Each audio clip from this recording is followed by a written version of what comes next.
Waiting for YouTube to catch up. Always waiting on YouTube. Okay, now, there we are. Delightful. Hibbity skibbity dibbity hibbidibby dibbidibby. Hippie.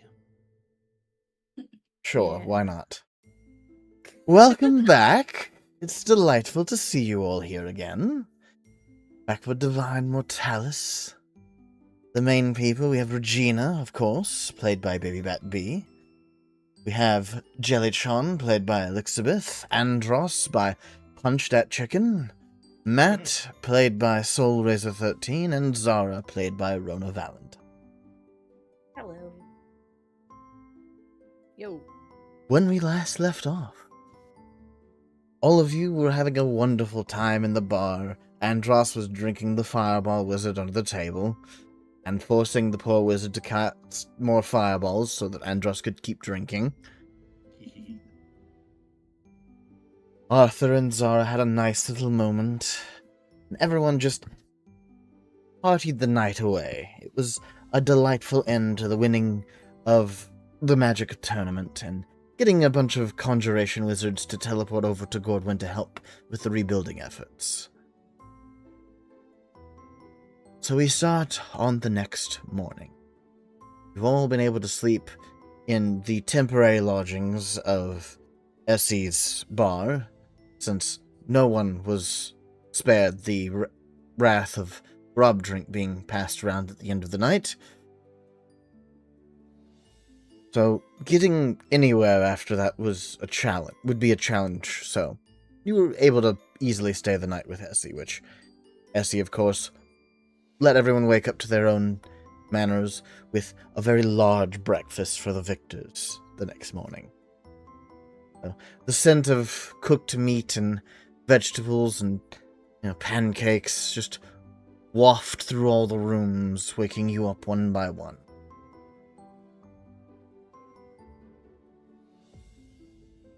So, the question is what do you all plan to do today? I guess we roll the dice to see what Matt we're dealing with. Will be a delightful. Good. Oh, it's still Matt. Okay. Still Matt? Alright, delightful.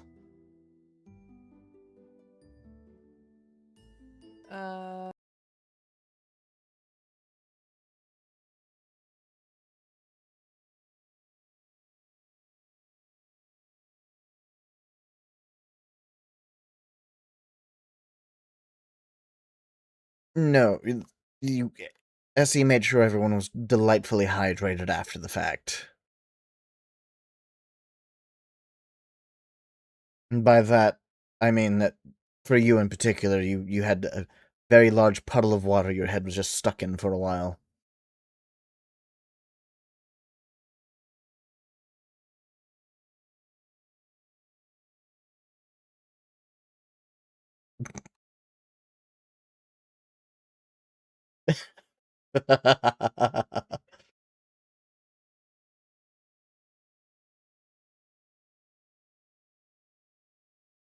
Oh, sweet mercy.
Currently, the book is being held under one of the corners of the table of the bed, so that it doesn't slap him in the face.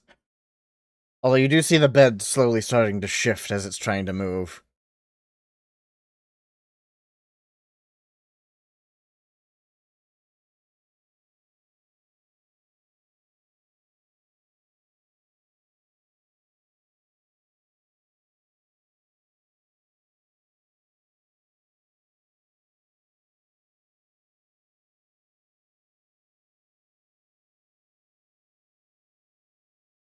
Delightful. Andros. You are woken up by another knock on your door. It's hesitant at best.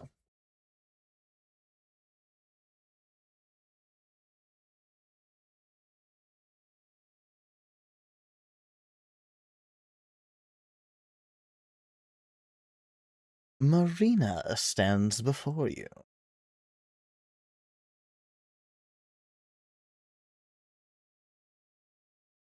Uh, Good. You were here. Hi. Welcome back. Hmm. She seems to be very nervous about something, as she is constantly just twiddling her fingers and doing something with them, just to keep them moving.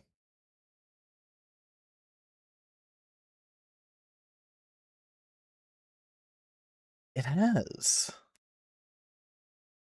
I would say about 3 weeks.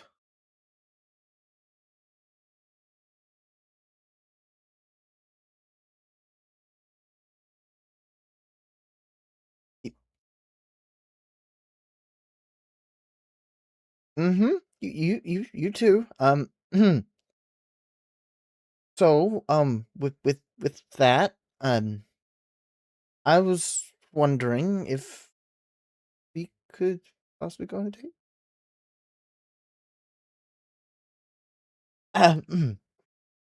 She like turns slightly to the left and like you see her like visibly like pump herself up before she just grabs your shirt and pulls you down to her level. We're going on a date today.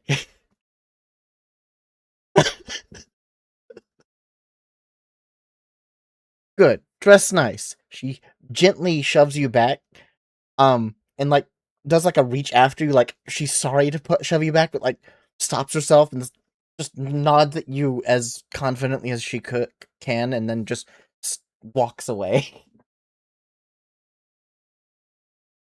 Obviously not used to that.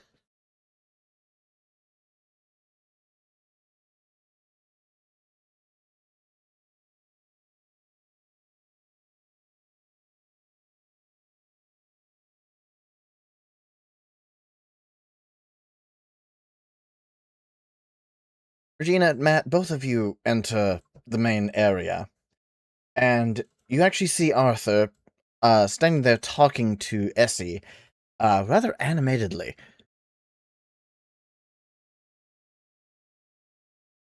Is there any way you can like open a door to a specific location? Well, of course. Gotta know what location you're really looking for. I was hoping you could find a door to open to in Grobhome.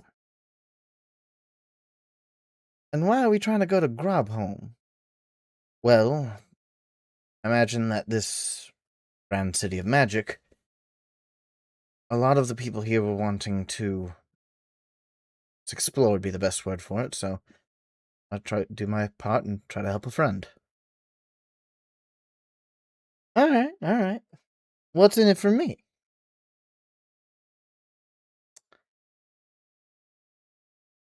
How about if I try to work out and get you some more grub drink? Deal. Alright. It's far easier than I thought it was. Alright, she reaches underneath the counter and just tosses a key over to Arthur. Just use that key and open the door. You already had a door there, didn't you? Mm-hmm. But I wouldn't be much of a businesswoman if I didn't get anything from it. Right. Of course. Hats off to you. He just turns and walks to the door, uses the key and opens it, And Regina, you and Matt both see through. It did indeed open the door to Grob home, and Arthur stepped through and closed the door behind him.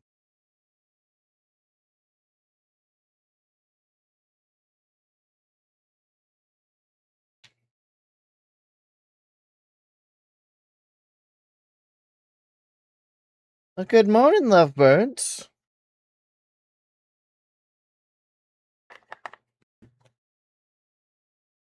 How are you doing, Matt?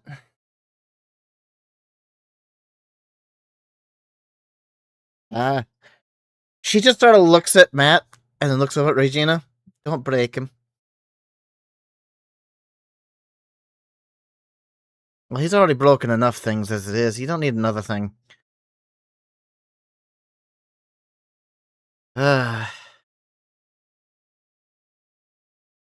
Essie, opens her mouth to say something, but Kyriak kind of steps in the room. Just leave them be, Essie. Let them enjoy the town. Essie stops, slowly looks over at Kyriak. Aye, they'll enjoy the town. You won't. What do you mean? I seem to remember you giving a few extra patrons more drinks than they should, and how about you clean up the mess they made over in that corner over there? Yes, Essie.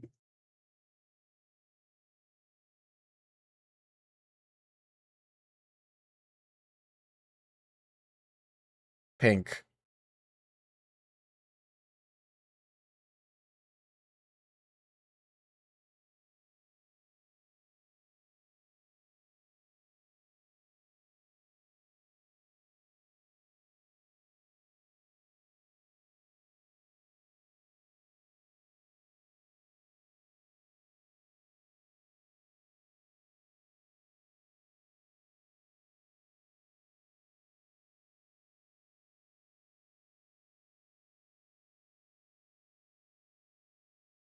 Essie just sort of waves both of you out.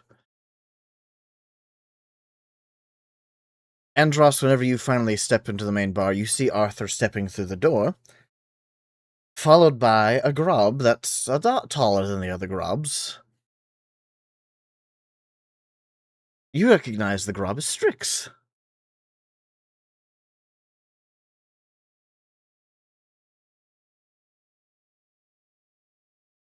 Oh, well, hi there. Well, Andros, right. God, been a while, actually. The last I saw you was whenever you were last here. You weren't with the rest of them whenever they, visited for Halloween? I think that's what they called it. They were making rounds in the Feywilds and ended up in Grub home for a little bit. Yes. Permission granted. Of course, you're going to recognize his voice. You basically coded yourself to recognize it from a distance. Especially with your insane perception. No, but still not... Still insane.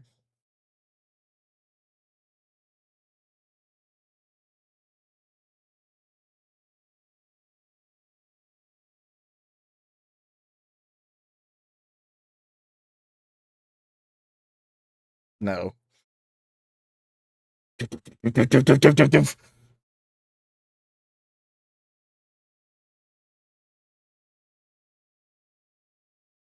Lands in a puddle, reforms.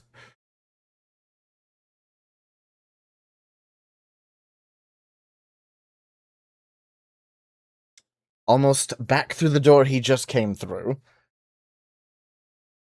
Jelly!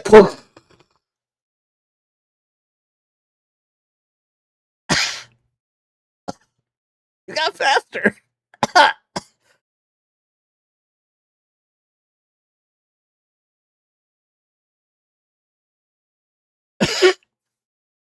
You might let me get spare?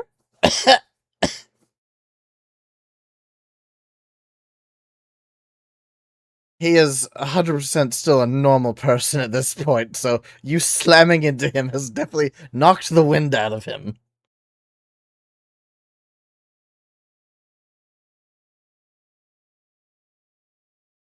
He's fine. Nothing damaged. It's just caught him off guard for sure. He wasn't expecting Jelly to hit with the force of a train.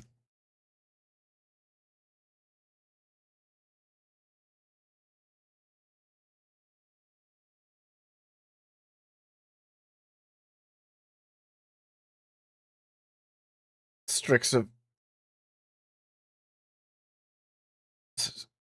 does eventually just start standing up with, like, basically carrying you up with him, since you're still just not letting go. Well, Arthur here had a good idea of just, visiting the town? The Magic City thing, right? Right, well,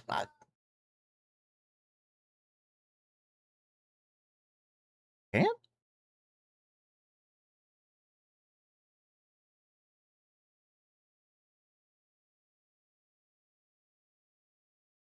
Oh. Hmm. What would I cast? I cast Mug? Whoop. The mug appears in his hand. Oh. Wow. Okay. Man, you really can't do anything here.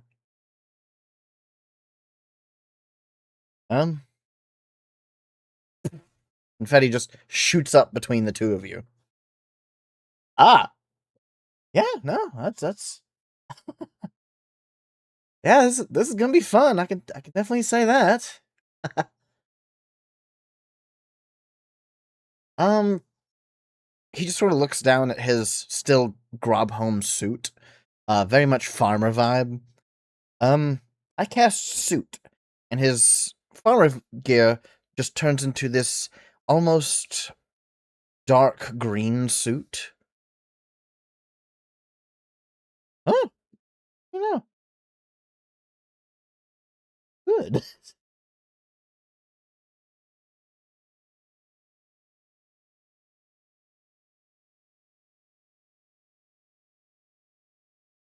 Yeah, he does, doesn't he?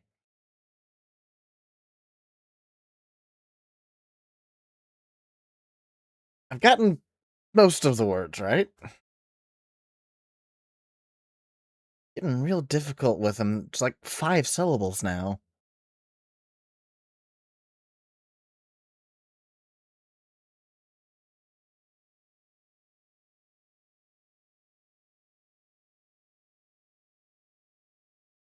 He holds his arm out to you. I would love to have a date with you.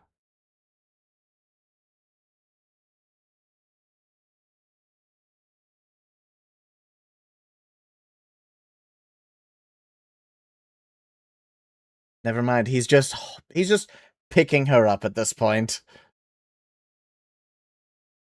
I assumed you had got down at some point. I assumed incorrectly. My apologies.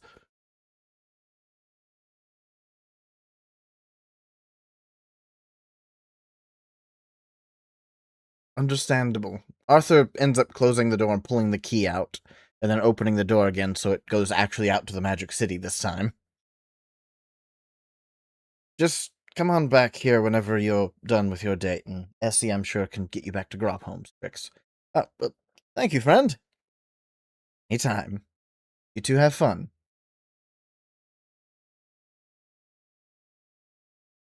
And Strix ends up just carrying you out the door since he's not allowed to put you down at this point. Marina finally comes out from the other side of the bar.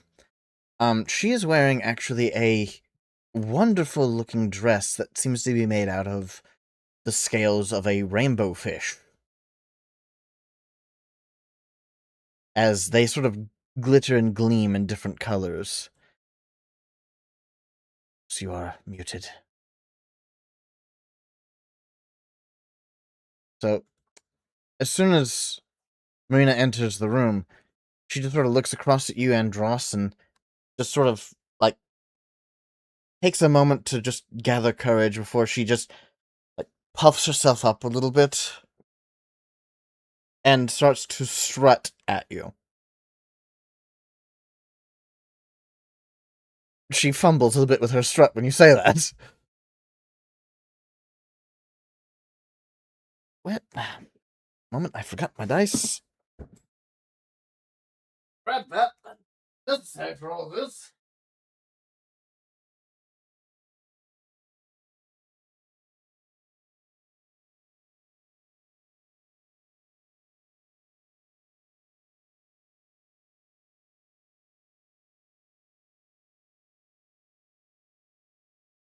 It's fine. I still have ways to torture you.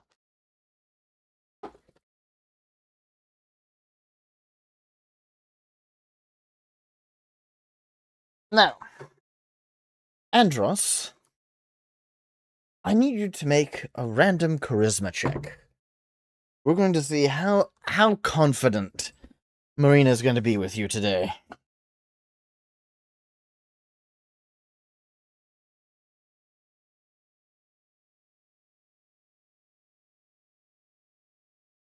Absolutely. Because she did tell you to dress nice.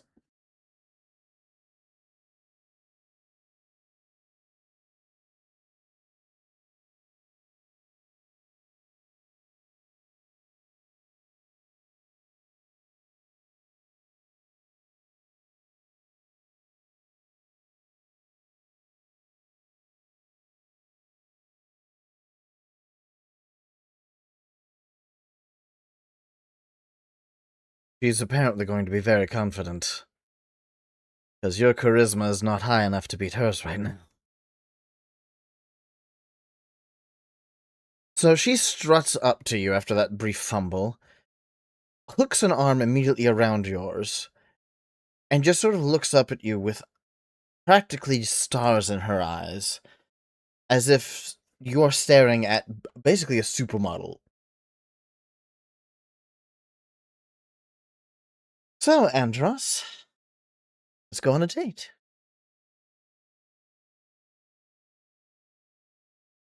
Wherever the city takes us. I cast interesting location for a date. And both of you just pop.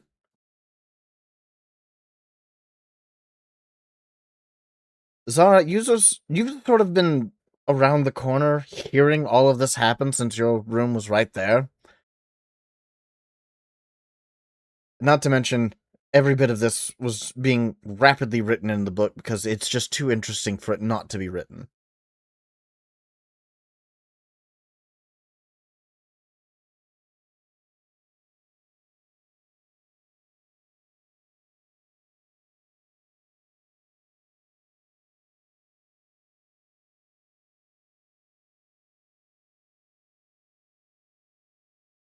Alright. So, fiddling with it how? Just mindlessly playing with it?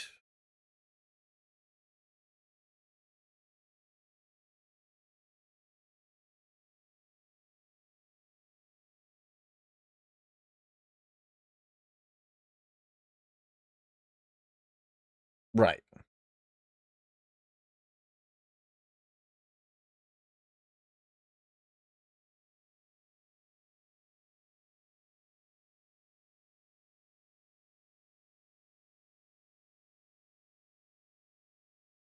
Yes. Yes. Alright. Give me a history check.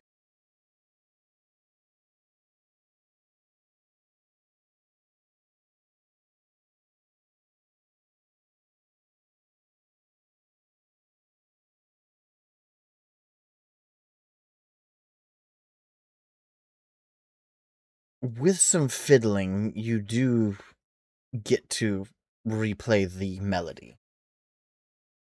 And it sounds so familiar. And you swear someone taught it to you, but you just can't picture who did it. No matter how hard you try.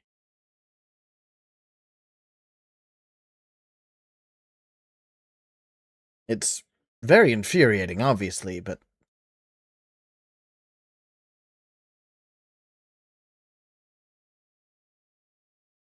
still there.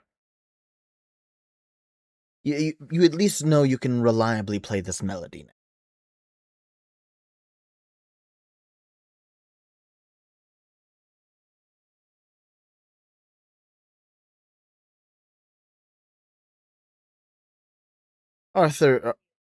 Arthur's still there. Pretty much everyone else is gone. Arthur is helping Kyriak clean right now. Not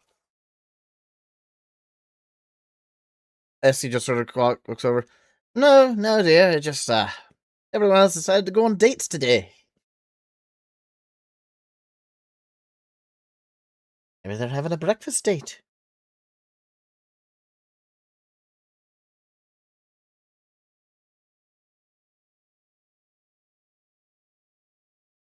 Aye. Good morning. Arthur just does a polite wave as he continues helping.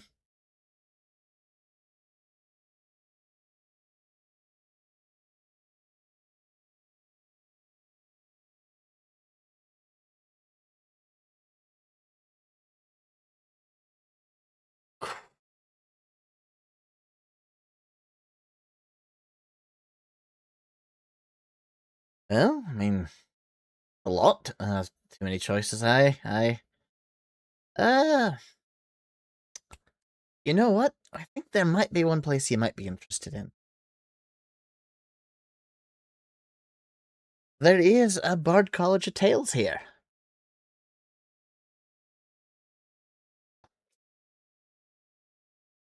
So, I'll figure out more about the Bard College of Tales, because, not the Bard College of Dragons.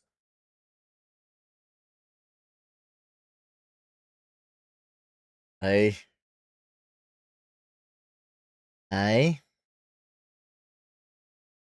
Mmm. A wee bit. Aye. Aye. So, pancakes, sausage.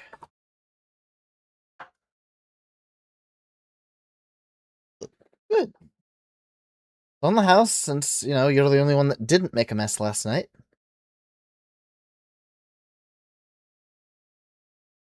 No, you don't have to take after the others. I need one of you to be the nice one.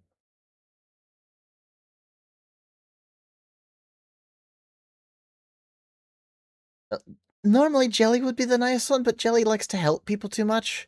And whenever they ask for motivation to drink...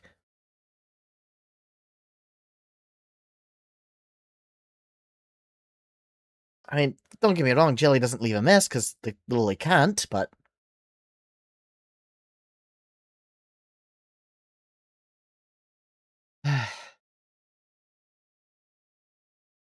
But, they're just... you're a sensible one. With, I wouldn't say common sense, more regular sense, I guess. The term. Jelly's got a skewed sense of sense. And Ross is a sailor, so there's no help in that one. And Matt's been raised by Kyriak here, so there's definitely no help for that one. Hey, I take offense to that. You should.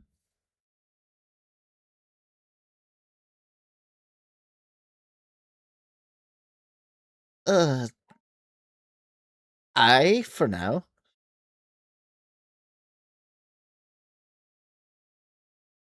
Oh no, they're gonna last. It's just Regina's gonna stop hindering Matt soon.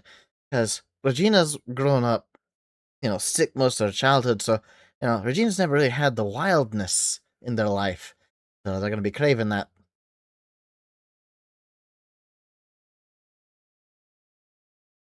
Happens every time, I swear.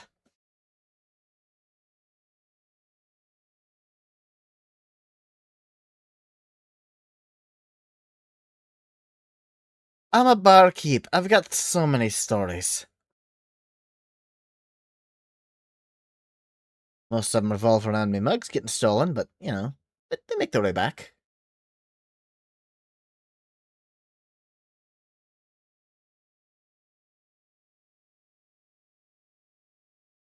It'd be a long song. Aye, we can work with that.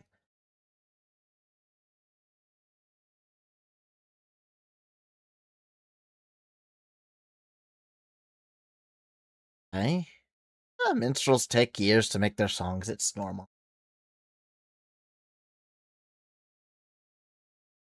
Aye. Alright, well, let me cook up your breakfast and get you on your way.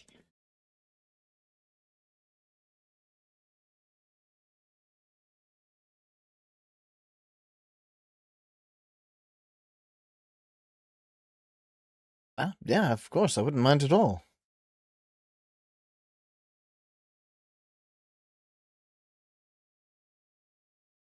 I don't mind. And if we get turned around, at least you'll have company.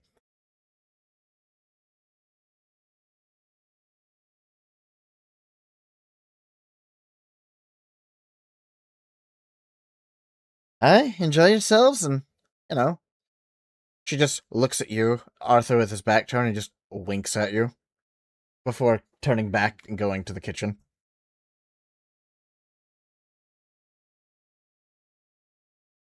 And you swear you heard the book growl in your bag for a second.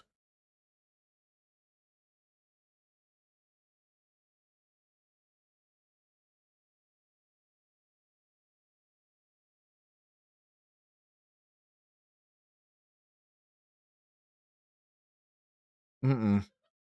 This is the worst phrasing you could have used there. Can we not? Can we just not? You know, Regina, Matt, let's go. What date are you going on? Save me from this.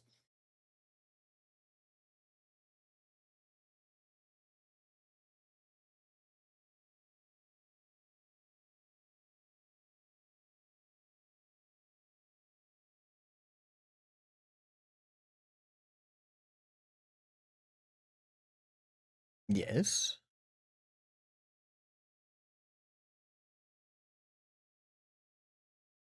Regelias.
There are plenty of magical restaurants, but since there's like open areas for people to eat. Since you can cast any magic, you can basically cast any food you want into existence. So there's just areas that just say, "Hey, here's a menu with some suggestions to cast what food you want," just to give you an idea.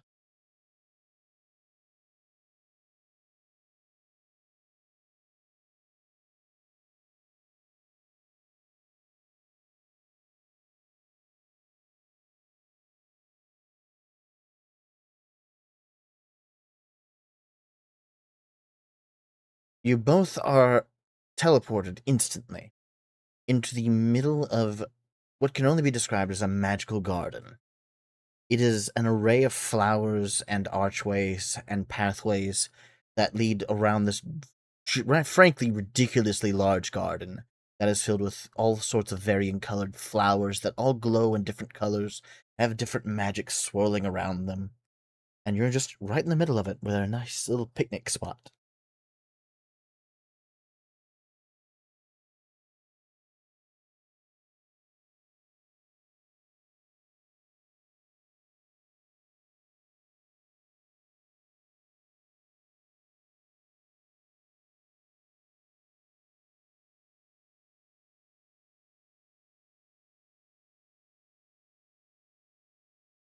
Oof. Right there in front of you. Matt, your favorite meal?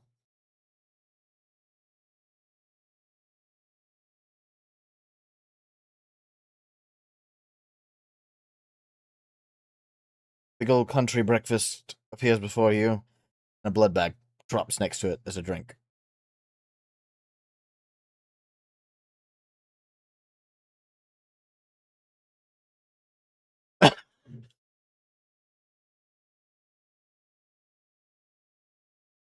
So, you two having a lovely breakfast picnic. Pull away from you two for a second. I believe, Jelly, you were the next one out the door.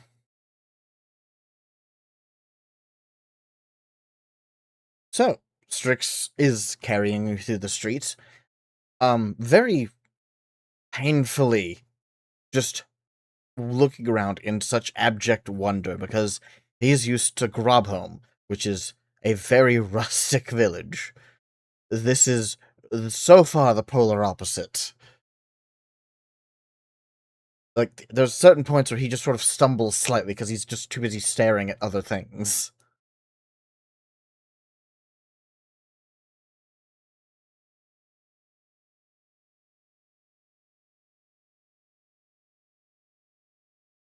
Oh, you're gonna give me diabetes with all this sweetness.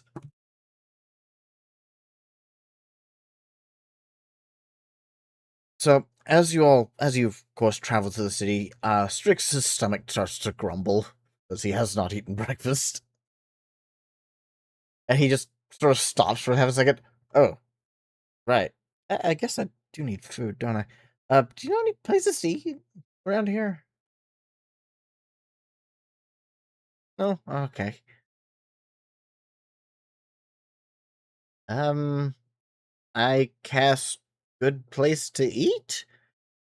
And both of you are suddenly teleported in front of a rather large building that has just patios on the outside of it everywhere. Where there's just these menus you can just pick up from any of these patios. Oh. Guess this is a good place to eat.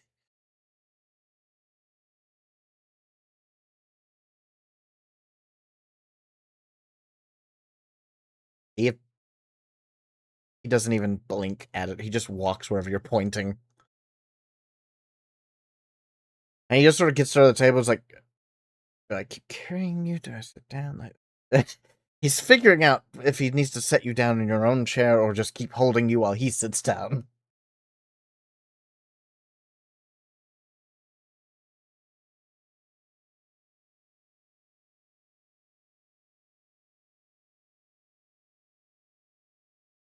He seems to sigh in relief because he was having that internal panic of, I don't know what to do. And then he sits down opposite of you and just sort of looks at the menu. I don't know what any of these meals are.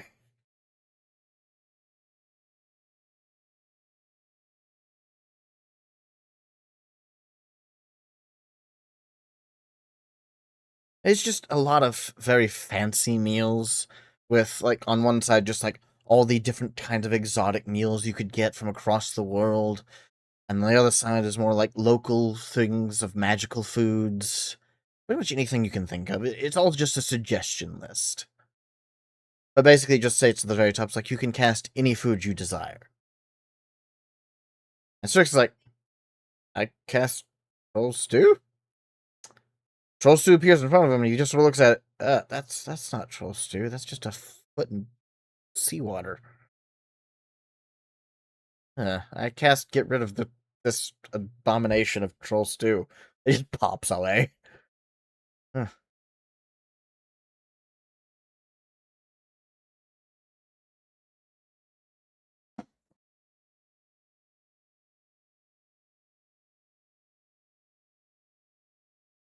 Interesting. Alright, give me a d20 roll. Let's see how interesting we get with this.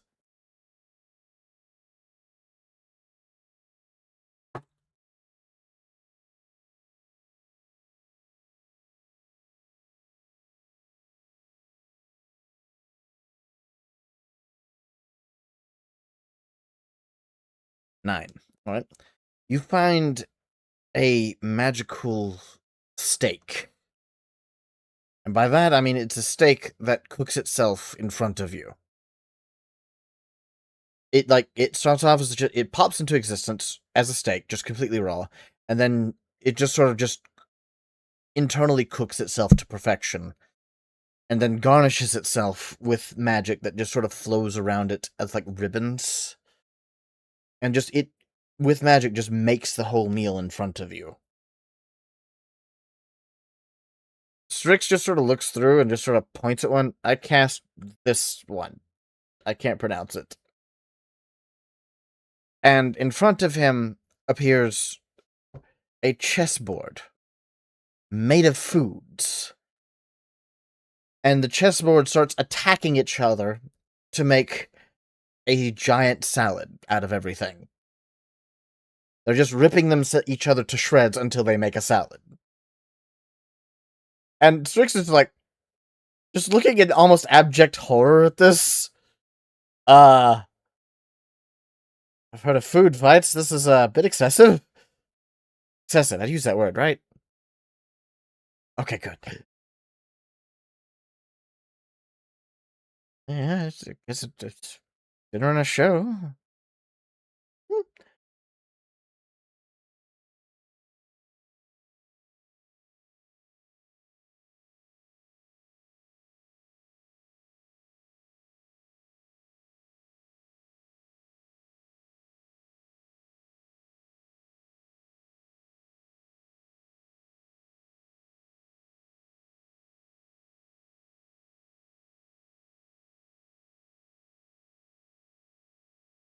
He just, like, picks up a fork that appeared with it and just, like, jabs a piece, and all of it just sort of stops.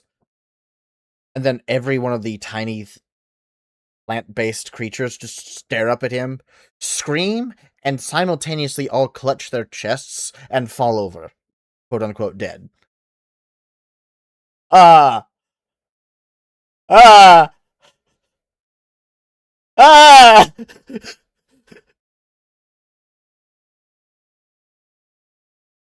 So we're gonna leave those two screaming at the salad.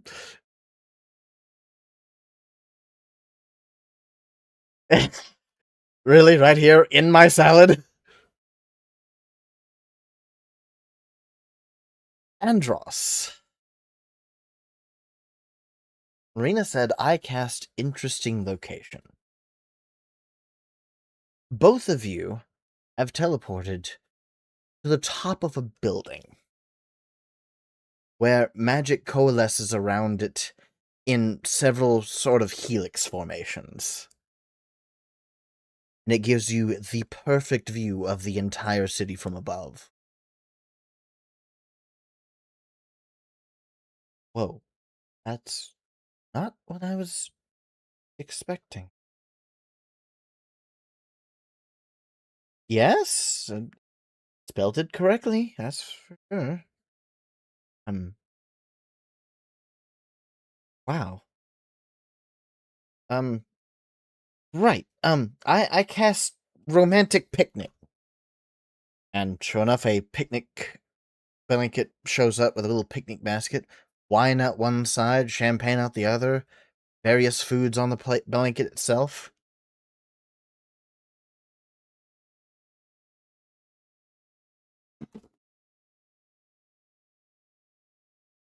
Okay. Impressive.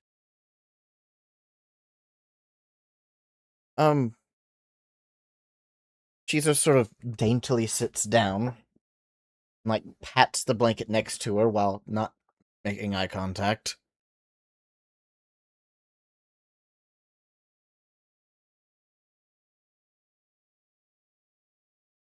So, hmm? Two beautifully crystal champagne glass. Thank you.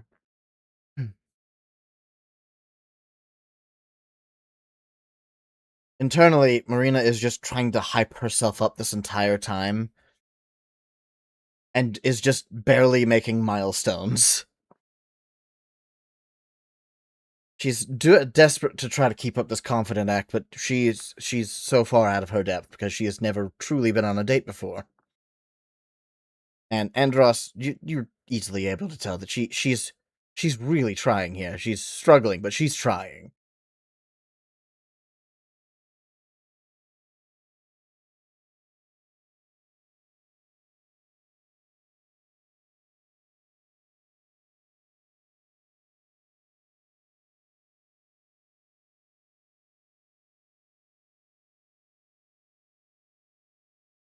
I'm just gonna save on that one. She just sort of like stops for a moment and looks up at you and just gulps audibly. Thank you, Andros.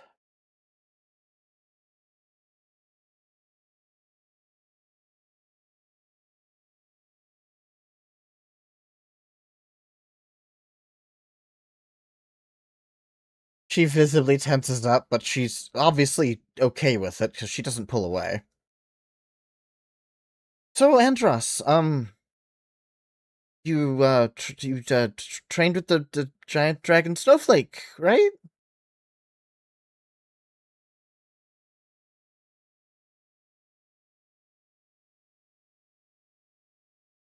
Yourself?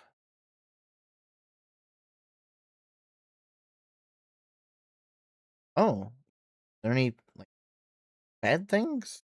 Drawbacks? The Horde.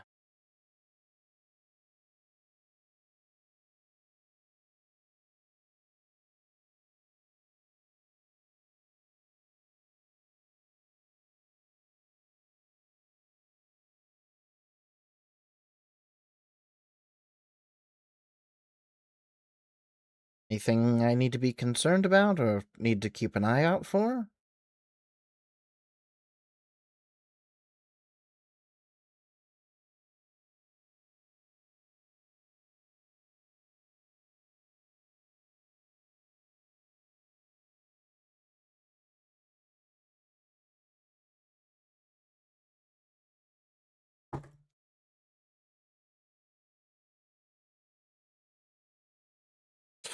Mercy, Andros, you need to kill.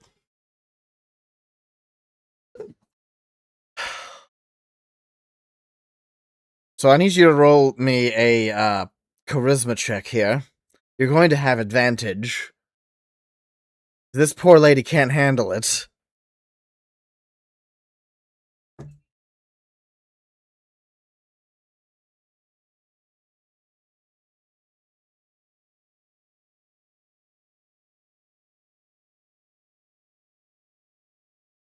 Oh, mercy.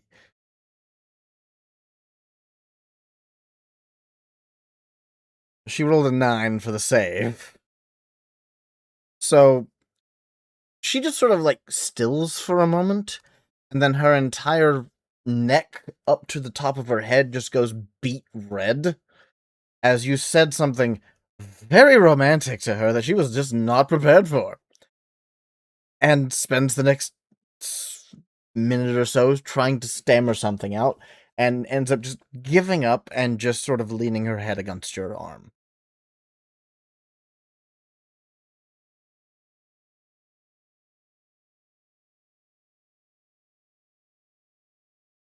She's doing her best not to faint now. So, while you two are having that lovely romantic moment, Andros, you have collected for your horde for the day. Zara, you and by all means. You and Arthur make your way down the streets, and of course, Arthur just says, I cast directions to Bard College of Tales. and a floating arrow appears in front of him and just starts pointing in that direction. Follow the arrow. It's a pretty decent ways into the city, but it's nice to see just the sights and random people still doing wizard wars that are just hilarious. Some of them are scary, and Arthur quickly gets in between you and them because one of them, you swear you heard someone say power word scrunch, and then the opponent just vanished. And then the rune, of course, turned red, and then he came back and just sort of had this horrified expression for half a second before it turned angry, and he went up and slapped the man. But you did find the Bard College of Tales. And right in the center of this very grand college, it is absolutely a college. It is a grand building with multiple buildings attached to it. And in the center is a very large courtyard with a statue almost as tall as the building itself. But just like the previous statue over in the other courtyard of the city, you cannot see what the face is. It is just this blank slate of stone.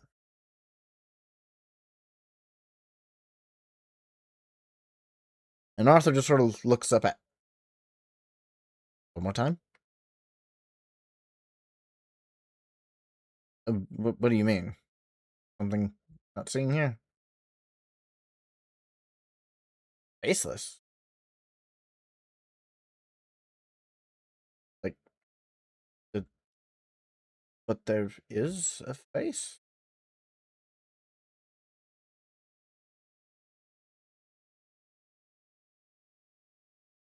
Huh.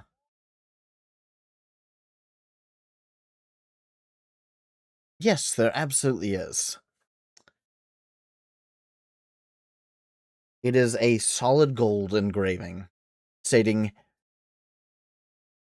"Tell your tales to the great tale master, Sylvius the Loud, the founder of the College of Tales."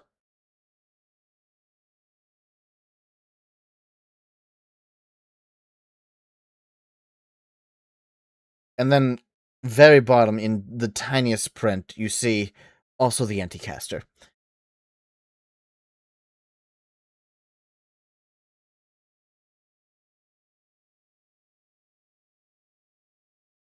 And Arthur just sort of scratches his head. That's okay.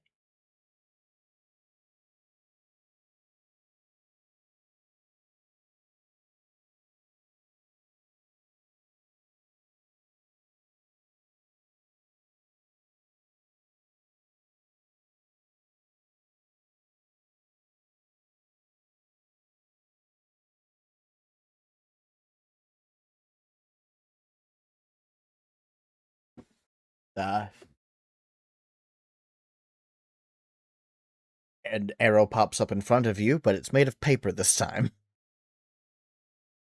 And it came from your backpack. And it points you towards the left, where you do see a placard that's faint. Like, it's difficult to read from just the distance, where it does say library. But yeah, of course, you're led directly to the library, which is honestly takes up the majority of the campus.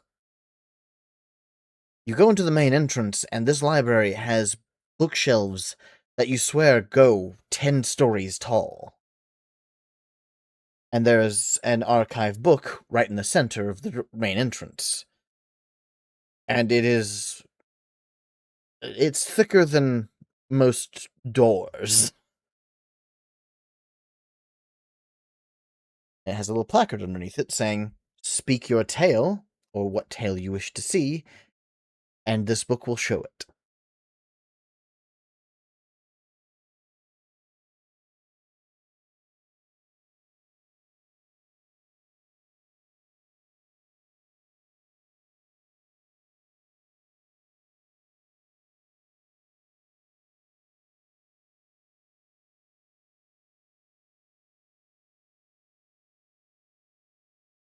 It opens up to the very first page and highlights a number that goes 1,158 million. It's like it is a ridiculously large number. And it says underneath that, books found in library. Which tale of Sylvius would you like to read?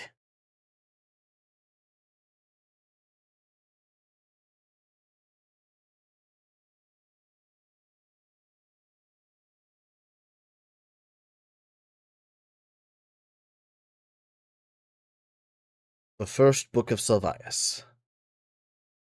It relegates the number back to 1.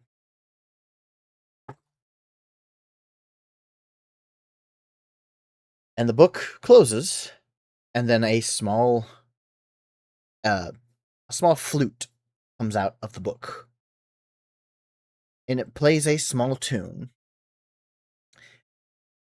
And the bookcase in the far back glows orange, and then you see a book from one of the top, about the 5th floor shelving, fly off and fly directly to you and stop right in the air in front of you.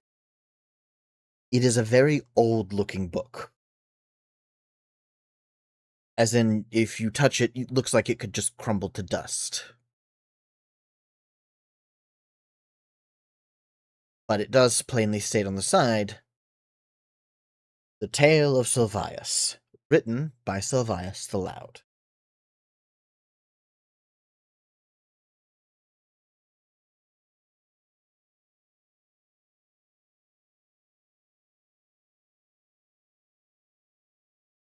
Arthur looks at the book. The last Tale of Sylvius, please. It flashes through It flashes through the numbers, and there are 5 books for that. Written by Sylvius the Loud. 2 books. Latest iteration, 2 books. Both came out at the same time.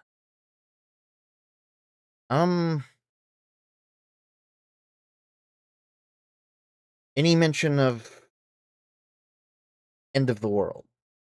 2 books. You're kidding. I guess give me both books. Give me both books.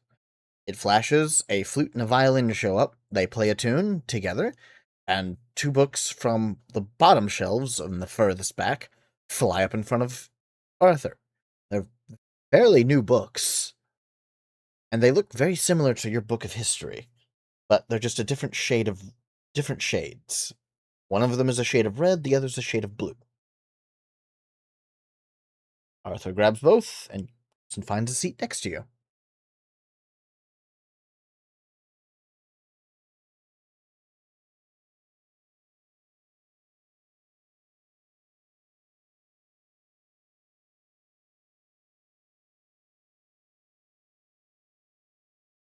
Right. You just work on the beginning, I'll work on the end. See if we can't find something, I guess, similar. The best way to put it. Right.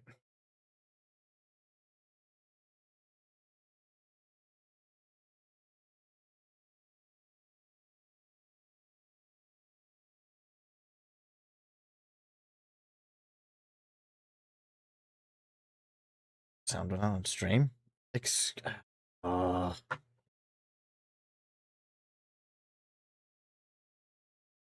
No, it's fine. Yep, it reset for some reason. There we are. Okay. All good. We're fine now. Everything's great. I'm a professional here. We're perfect. Don't know what you mean. Back in character. What was I? Sorry, I lost my train of thought a little bit. First book of Sylvius. First book of Sylvius. Alright, I will get to reading. Alright, so I'm going to do a series of rolls here, real quick, just to push everyone through the day. Regina, Matt, I need both of you to make a charisma check and a charisma save. Charisma check. And a charisma save. Hold on.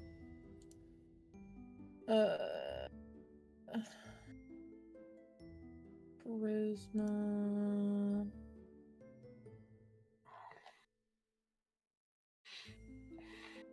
Uh, 9 on check. 15 on save. Right, Matt? Alright, for the check, it will be. Okay. Hold on.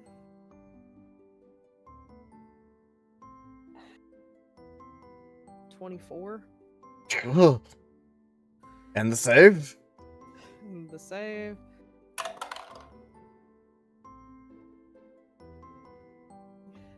Uh,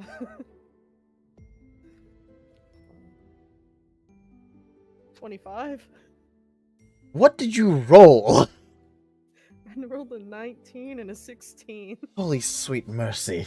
and I have a +5 to my check, and I have +4 to that if I'm doing the save because of my proficiency. Right. That's... gosh. Hell yeah. Sweet mercy. Regina, you are Hmm. being swooned the entire date. Oh, damn. They're like, every time you try to get a one-up, he just swoons you all over again. He doesn't even know he's doing it. And you know he doesn't know he's doing it. He's not that smart.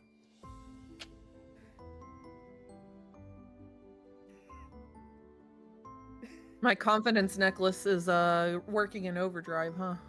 Absolutely it is. Like, there are moments whenever even the necklace, like, flickers a bit, and you're like, whoa!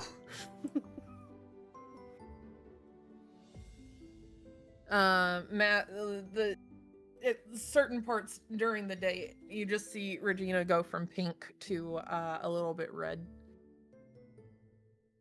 But, all in all, very successful date.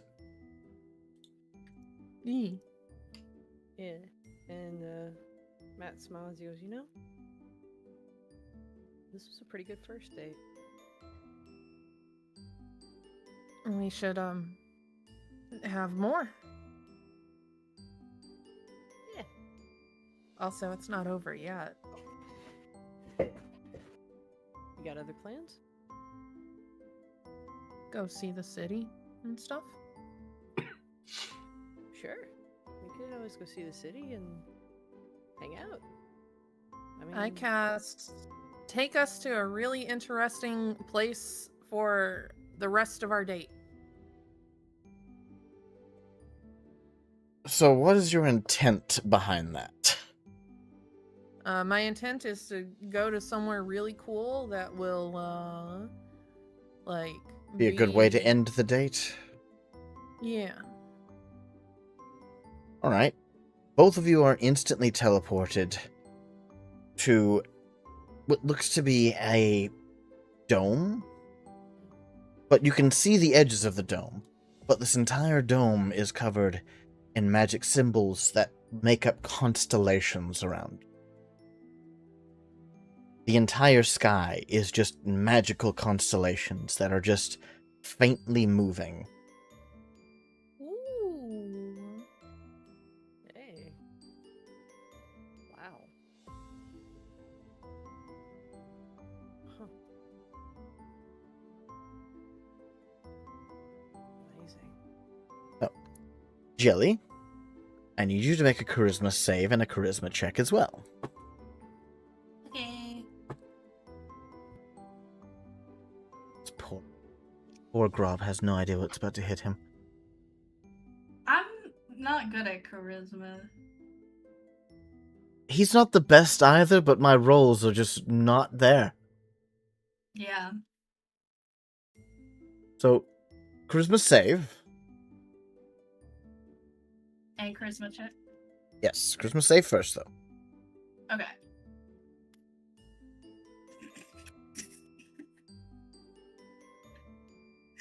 I swear if you got a nat 20. No. Oh, is it that one? No, it's just still bad. That's it's 5 for a check and 4 for a save. Oh my gosh! A 3 and a 4.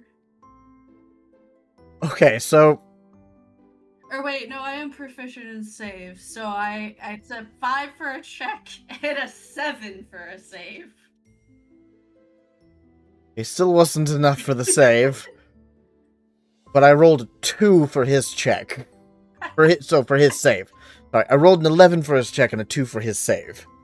So, you two are just the most adorable, bumbling idiots who have no idea what they're doing.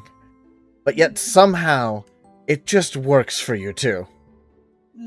You just have random moments where you're the one being smooth, and the other moments where he's being smooth, and it's just, he can only be And smooth. everyone outside of the two of us, neither of them are being smooth. No, absolutely not. It is like the cringiest kind of smooth to everyone else. But for you two, it works perfectly because you have no idea what you're doing. But you go from your escapade with your fighting salad to, seeing the sights. Strix gets into a wizard war once, and the enemy loses because he says, I cast drink grob drink. Oh. And they passed out. And even after the wizard war was reset, they were still passed out. Because grob drink just says they don't care about the rules. It's impressive that the magic was able to make grub drink correctly, but not twirl stew. Oh no, I brought some grob drink with me. Oh. Had it use that. Oh. Smart. I mean, can't make troll stew, then magic's just not as good as grob drink, obviously.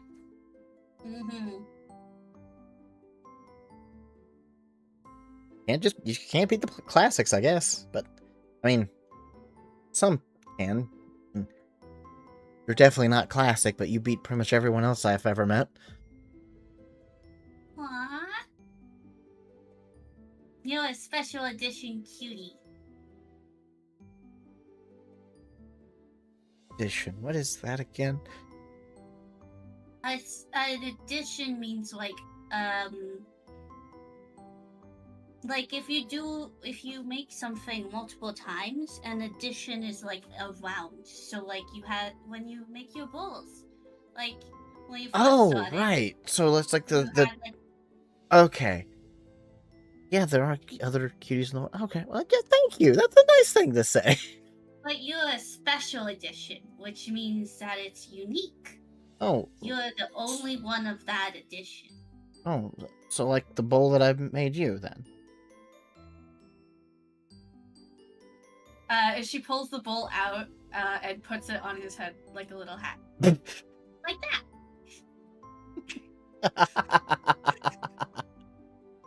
That's adorable. Oh, I'm gonna get diabetes from you! Gah!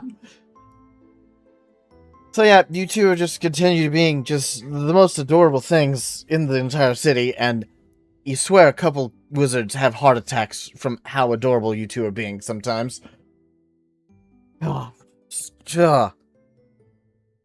Very much, the date goes very well. And by the end of it, you have a new necklace that he had made for you. Made out of pearls that he carved out of old, marbles. Now, keep this in mind. They used to be a marble stone. But he carved them to look exactly like pearls. And he just sort of, like, hands that out to you towards the end of the, like, mid to end, like, dusky dark. Like, made you these. I thought you'd like it.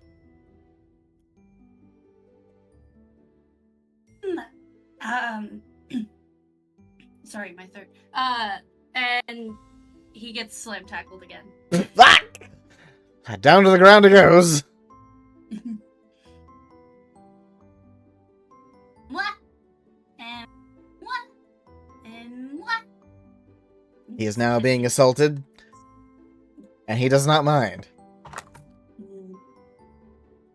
I don't really have anything for you, though. You don't have to make anything for me. I just enjoy making things.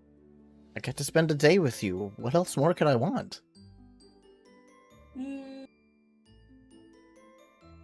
Oh, show you this cool new thing I can do. What? And I would like to use share joy to show him how much I've enjoyed the date so far. Oh my gosh, that's okay. Oh. You're killing him. So let me just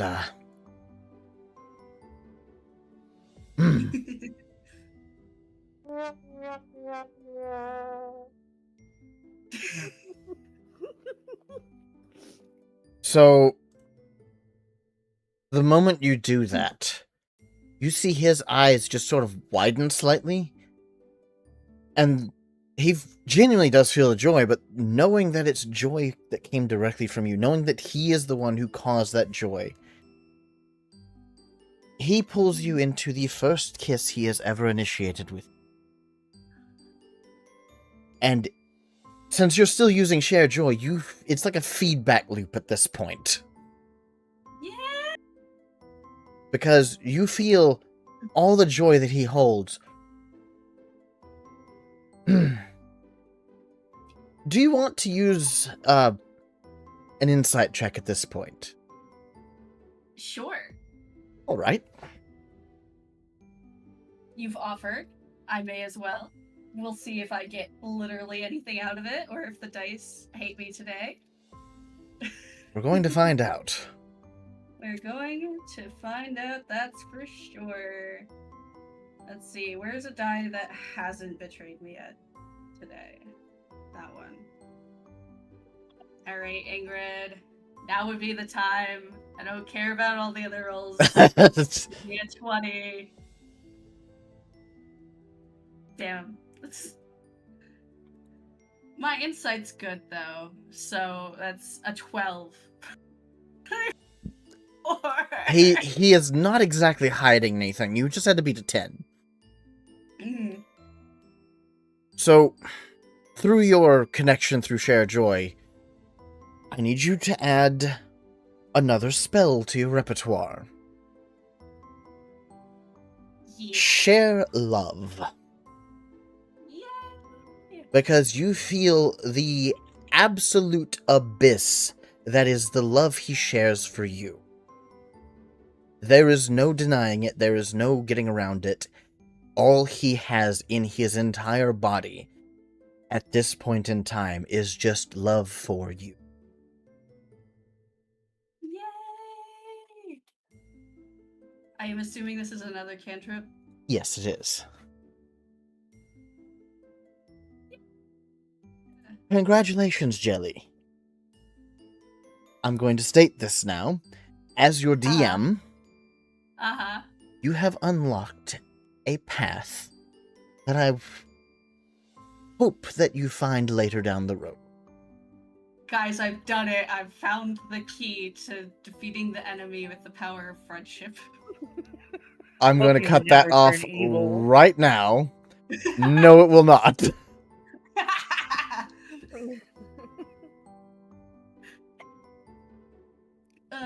However, this is indeed a key towards the best ending. Yay! We're going to leave Jelly and Strix in their feedback loop of love. They are having a Get room wonderful time. spiritually. Exactly. Andros, Whoa. I need you to make a charisma check and a charisma save. You can make the Oh. check with advantage because you have been swooning her already. Okay, the check. First roll was a 19. Sweet mercy. The second roll was another 19. This poor lady's gonna have a heart attack. So 19, 20 plus 4, math. 23. 23, what's the save? Okay, the save. I don't have advantage on save. Do not.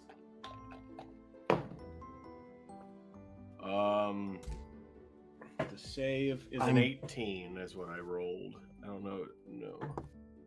Do I add the 3 to a save because of my nice suit? Yes. Okay, then is it 18 plus 3?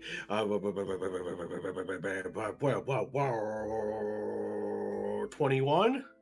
That is indeed 21. Andros is definitely showing his intelligence score right now. I may be stupid, but at least I'm not in the negative. You stupid.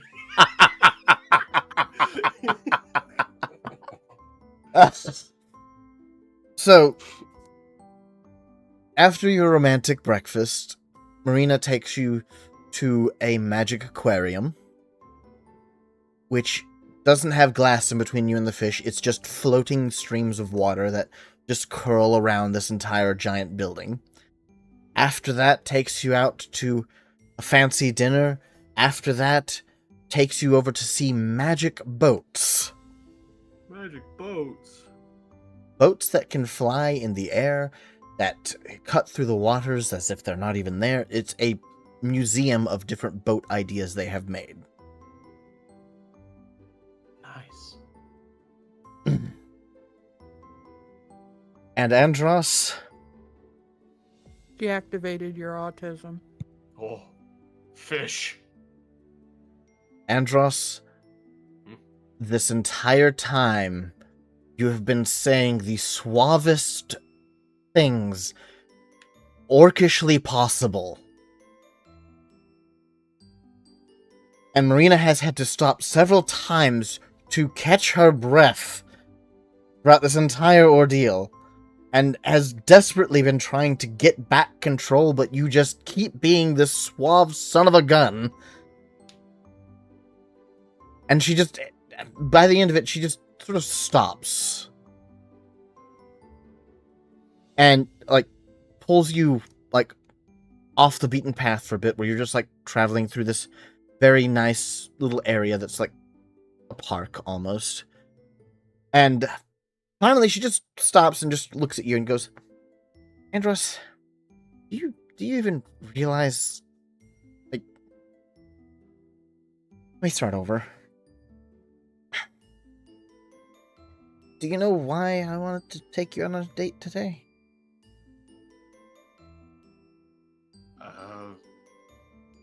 Other than spending time with me, no.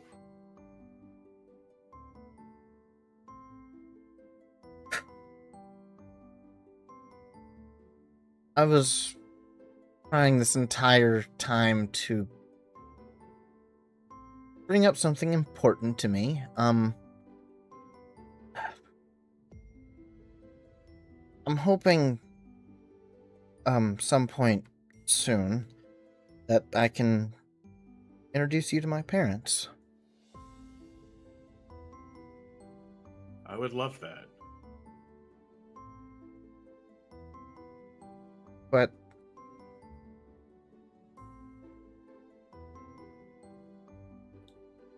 I want to introduce you to my parents.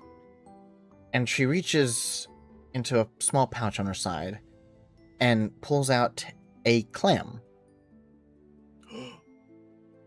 And the clam opens up to reveal a pearl that is a midnight blue. I'm hoping to introduce you to my parents as, hopefully, my fiancé. Just want to throw a little side note is right now the song I'm listening to is Amazed by Lone Star.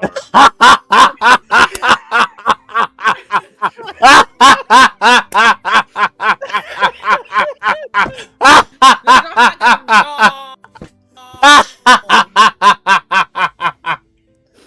Oh, you can't get better than that! Oh my word! Because right when you said that, it goes to the break of the song. Every little thing that you do. Oh my gosh! Oh, that could not have been timed any better. Oh, that's so beautiful. Woo! Woo! I look at Marina and I will say, I want nothing more than to be your fiance, to forever be by your side.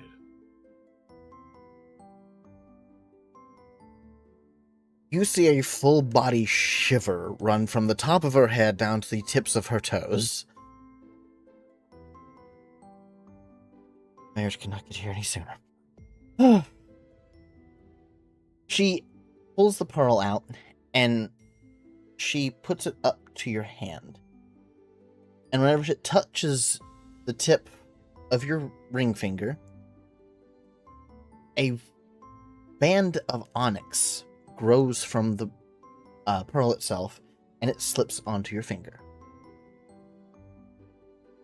It is snug as can be.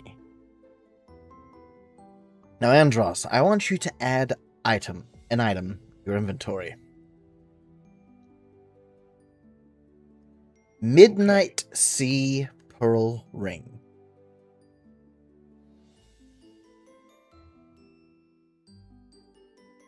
Midnight Sea Pearl Ring. Over in your features and traits, I want you to add Siren Song. Woo! Siren Song, okay. Once per day, you can call upon the power of the siren to potentially charm those around you. Anyone within a 30-foot radius of you needs to make a charisma saving throw against your strength check. Damn. If they fail, they are charmed for 1 minute.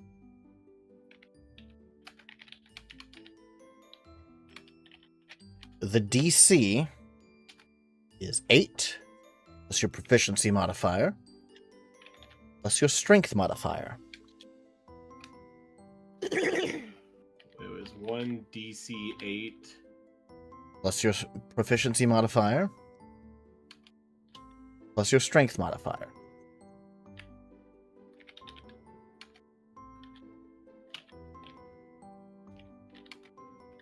Nice.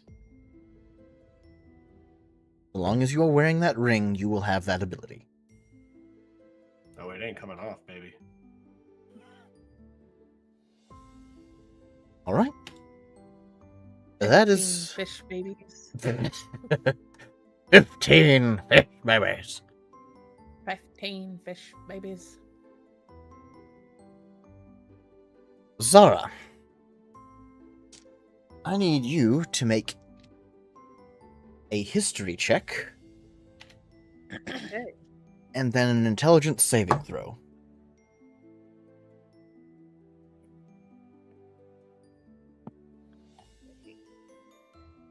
Seven on the history. Intelligence save. Ha! That's 21. Got a 19 on. Sweet mercy. Or at least I'm sort of smart. So, 21 on the intelligence save. What was the history check? A 7. 7. Yeah. So I'm just going to point this out. The book is real upset with you because you try to read this book. You really do. But boy, is it hard to keep your focus on it. You've yawned 3 times on the first 10 chapters. And the book seems very irate about that.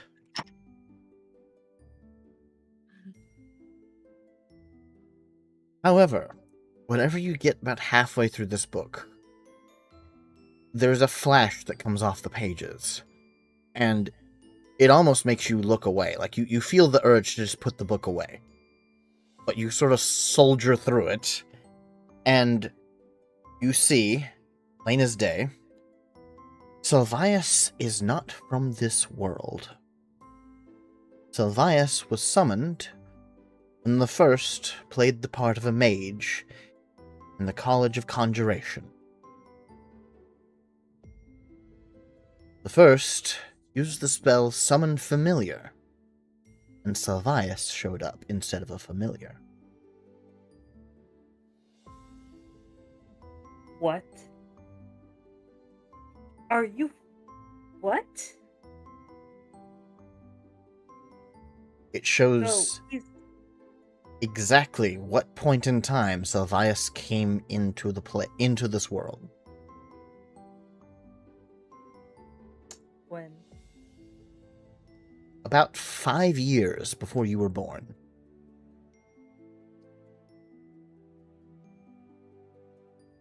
Why? Why did the first summon him? Exactly. It goes on that he was using a normal Find Familiar spell, but Sylvius is what came through. It wasn't supposed to, but it did. There is a theory during the middle of it, written out, saying that since the first was a deity given mortal form, it wasn't able to find a familiar because all of his familiars were deities. So it instead chose something that he wasn't familiar with. Regardless, the Find Familiar spell was not supposed to work like that. Okay. And what about the world he came from? There is no mention of anything about Sylvius' world. Did he ever go back? The book lightly thumps your back. Through your bag. Okay. Let me check on my own book. We're doing some comparison here. I hope I've got a big enough desk. Your own book just sort of opens up and just floats in front of you. And it just states, Sylvius is still writing tales in this world because this world has not exhausted itself of stories. Does that mean you'd be stuck here forever? No. All stories have an ending.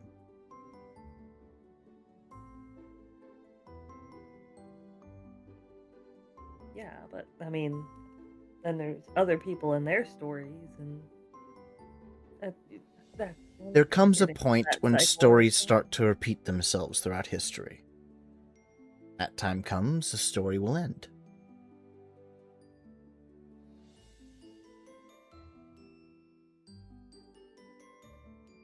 Do you know how many stories there will be?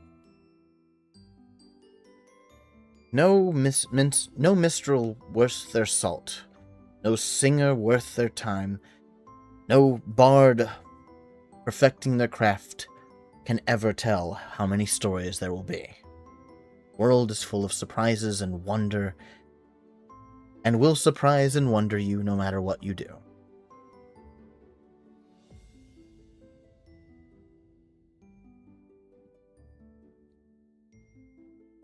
Okay. So then, what happened 5 years after you came here? Another story began.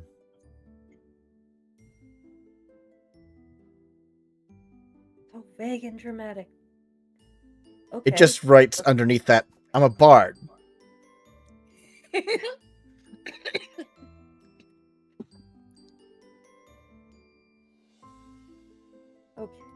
Dramatic as hell out here.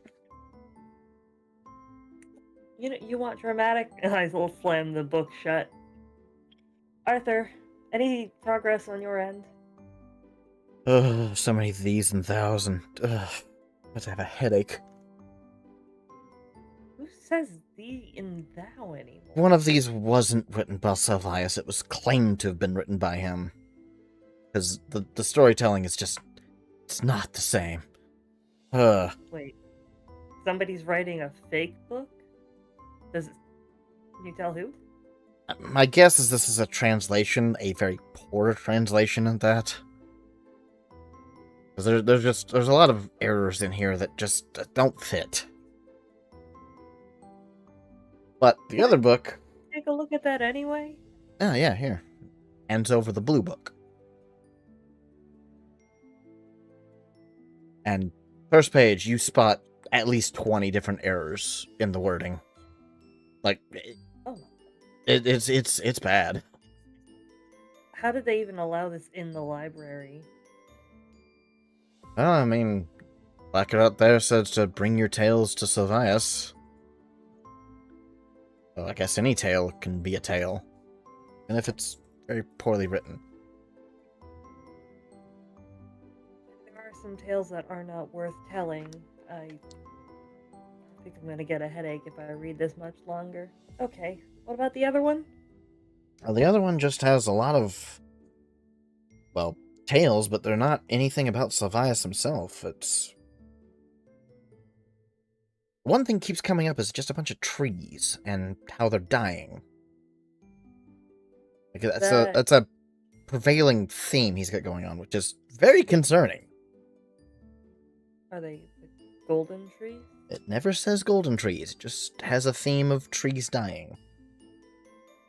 From the soil turning bad. Being poisoned in some way.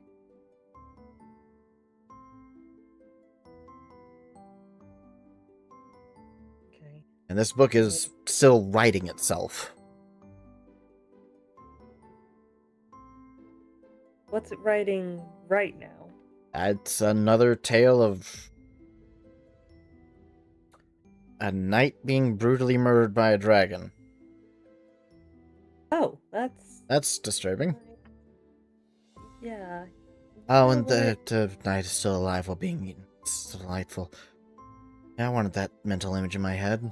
That's, A single day.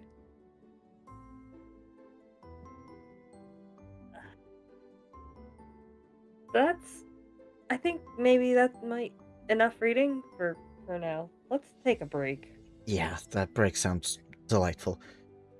Closes the book. He just sort of like sits down on a side table, and then it just starts floating up and back to the bookshelf. That's convenient. There's a lot of information here, and it does confirm some things we already knew about, but the only new thing is, I guess, Salvius was brought here as by the first. Wasn't on purpose. I mean, there had been hints that he was not from this world, and it's affected me too. It's why I think the magic doesn't work right here for me. Huh. But I don't really know what that all is going to actually mean. Usually, when you have something that big in a story, it's for a reason.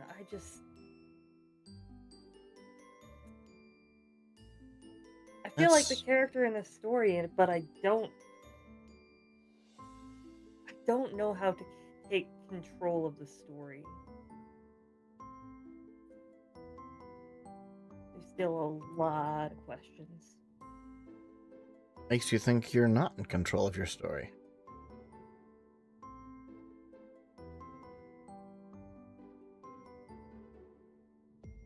I mean, even doing our best, there's been a lot of damage done. True, but think of how much more damage would have been done if you weren't there, helping. I mean, I wouldn't be who I am today without meeting you.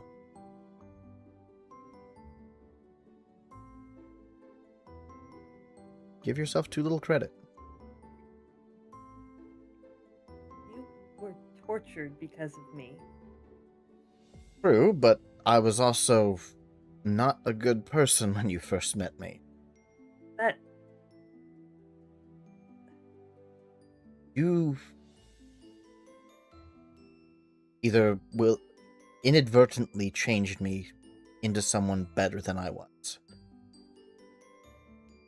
And to me, that is a very important part of my life that I could have missed out on should you have decided to just play a song without even looking at it. Just doing your normal bard thing. Every choice everyone makes matters in some way. May not be able to see all of the, I guess, reactions from it, but tail is not so easily seen through in the middle of it. Something like that. I'm not a bard. Well, who knows? Maybe you will be. You've changed once. I don't think I can magically gain the ability to play an instrument. Oh, that takes practice. Exactly. I believe I have more than enough to practice other than musical instruments right now. Fair enough. Maybe we'll save the world and find some time later. I hope so. It'd make a cute epilogue. I mean, What even instrument would I play? that I will leave up to you. If it doesn't bring you joy, there's no way to play it well. That is fair. Alright, I'm gonna step out of this library. I'm gonna start to cross-eyed from all the books flying around. Yeah. Maybe we'll find somewhere just nice and quiet to relax. I wouldn't mind getting to play some more. Alright, well, suppose I cast, musical setting? And both of you are teleported to a very large square, where there are sections of the square that have domes over them, with different bards in different sections of these domes, all obviously playing music, but unless you're in the dome that they're in, you can't hear it. So that way they're not playing over each other. Oh, that's nice. And there are several other domes that are just free. Like, no minstrel is in them. Definitely be heading over to one of those. Arthur does as well. Though he's actually going around and, like, casting things around the area to make it look nice. So there's like golden ribbon being hung up by stuff around you, and it's just making the area look more presentable. That's very sweet. Thank you. Well, I can't play music, but I can at least set the stage. Oh gosh, I'm a stagehand. Oh. That's not the worst term for it. No, I just never thought in my life I would ever be a stagehand. I mean, But being a bard, it means you have to be good at a lot of things. And I found that ends up making life a lot easier than only being really good at one thing. right. Most of the time. I think I'll make some tea while I sit off to the side. That would be nice. Thank you. So, that is where you will play for the remainder of the day till it's like dusky dark. Alright. Of course, you're supplied an ample supply of Arthur's tea, which has a different flavor every time he hands you a new cup.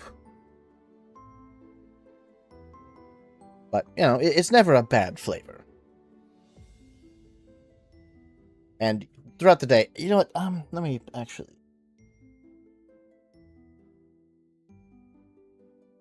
roll myself dice here. You gained another 11 gold from people just tipping you. Oh wow. Sweet.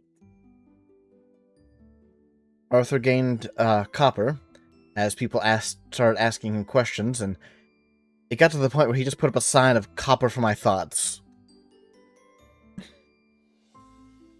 And halfway through, he became an advice booth. And he has no idea how it happened. See, look at all the skills you're picking up. Always had people skills, I wasn't expecting to be put in the middle of lovers' quarrels. Oh, those are always awkward. People don't usually listen. But they're very attentive, unnaturally so. People here are strange. Yeah, I mean, a city with this magic everywhere that's really limited only by your creativity. Weird has to be the only way to be. I'm not really sure what to do with it. Yeah, I'm trying to roll with it as best I can, though. I would like to get out of this square as fast as possible. Some of those questions I will not repeat.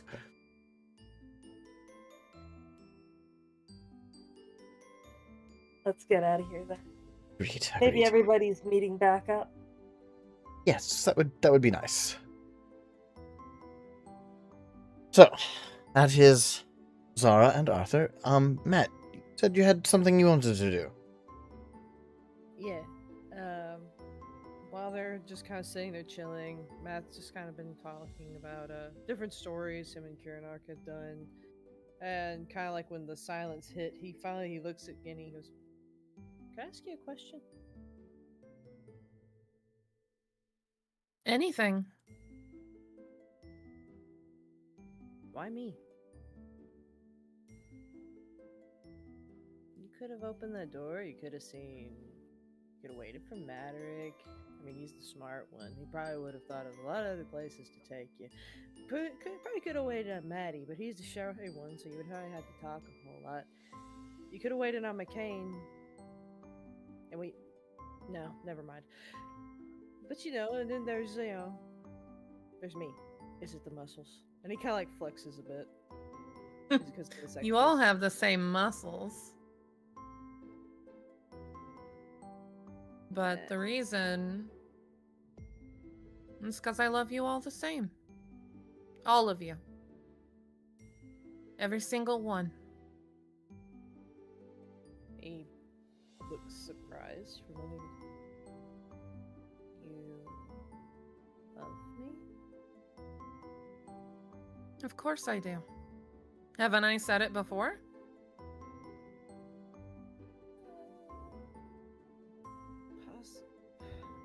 Yeah. Gosh, you probably haven't. I think I've had this reaction every time. Maybe I just haven't said it to you yet, but... And she takes your hand. And she brings it up to her face and places a kiss on it. And she looks at you. I love you. I love every single bit of you.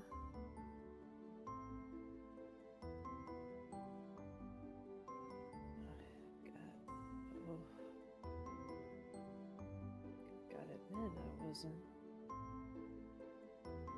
I did not see that one coming. Why not?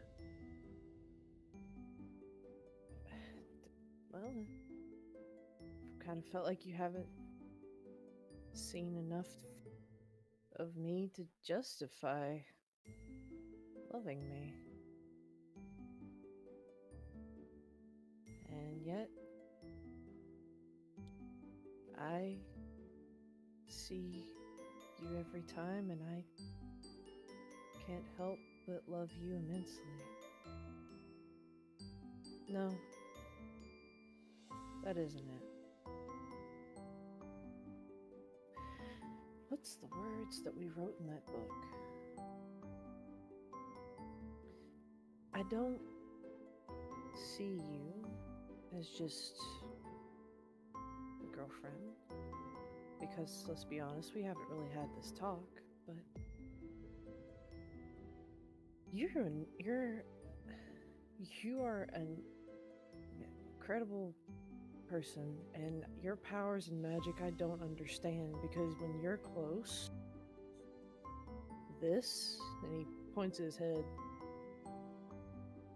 they go quiet. When I see you, I feel a peace. And it's both scary and amazing at the same time.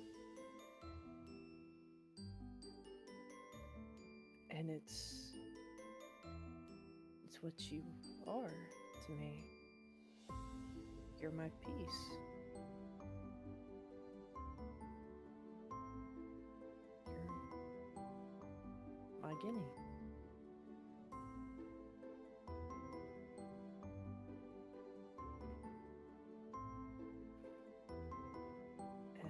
I'm not very good with words, but I'll let you finish first and then I'll tell you how I feel. Well, makes me wish I didn't have to share this body. Because it's almost like sharing that moment with lots of others, and yet it's still you. But each one gets their own special moments, and you're jealous because you want to know what those special moments were and not just books that attack you and force feed you the information. Because And then I'll share each moment with you again. And again. And again. And again. You're gonna get really tired of me eventually. Come on. I don't think I'll ever get tired of you, handsome.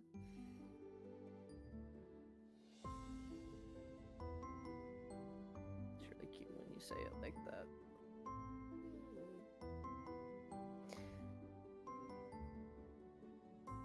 You have something you want to say to me? Well, more like show you.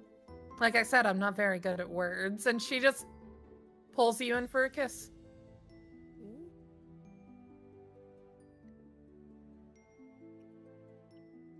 He's surprised, but returns it. Pulls back.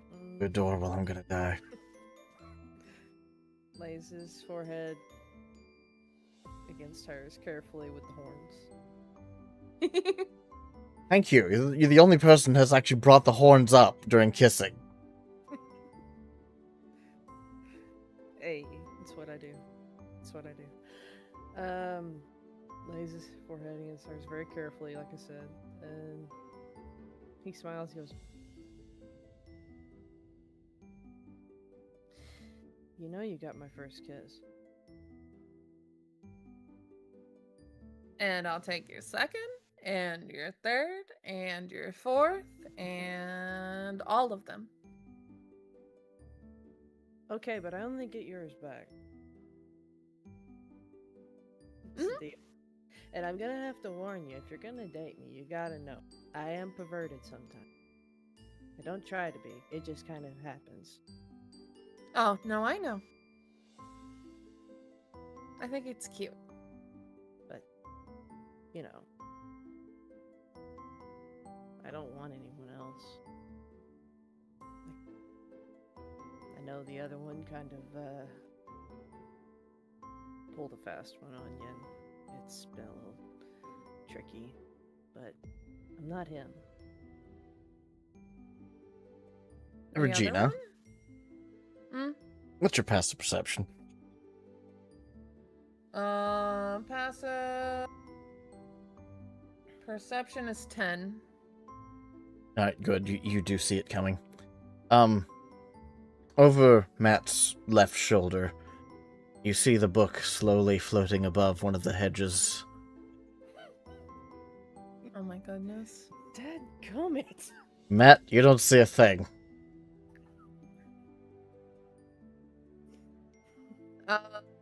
Can I just say, I cast the book teleports back into Matt's room.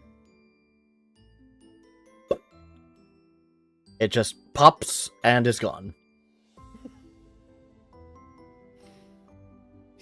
Matt, you feel a Seems- disturbance in the force. You see Matt tense up for a moment and he goes, "Oh, I don't know whether to thank you or very innocently ask, could I crash in your room tonight?" Why does it want to... You were out yesterday. Why does it want to... I don't know. Apparently I must have missed something.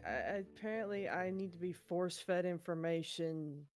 I forced you to become McCain during the wizard duel. Oh, right. Yep. That's right. Yeah. Yep. Sorry. But I did black out for a little while. Oh, I blacked out for a little while. I didn't do anything crazy. Too bad, did I? Oh. McCain was out a little bit yesterday.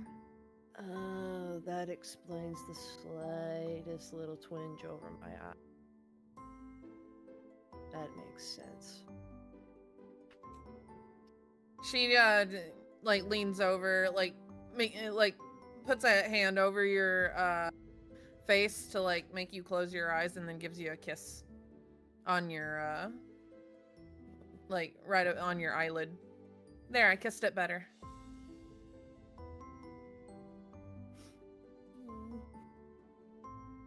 You kissed my special eye. It's really sweet. All right. Getting weird. Yep, we're done with this. You ruined the mood. Sorry, I don't do these very well, and the It's woman- fine. It's delightful. So, I'm everyone just gonna be meets. mad. I'm sorry. Everyone meets back at Essie's at the end of the day. It's dusky dark. And at Essie's, nice. All of you meet up before Essie's, because you're all meeting up at the same spot, so. You all meet up beforehand. Marina is hugging Andros's arm very affectionately.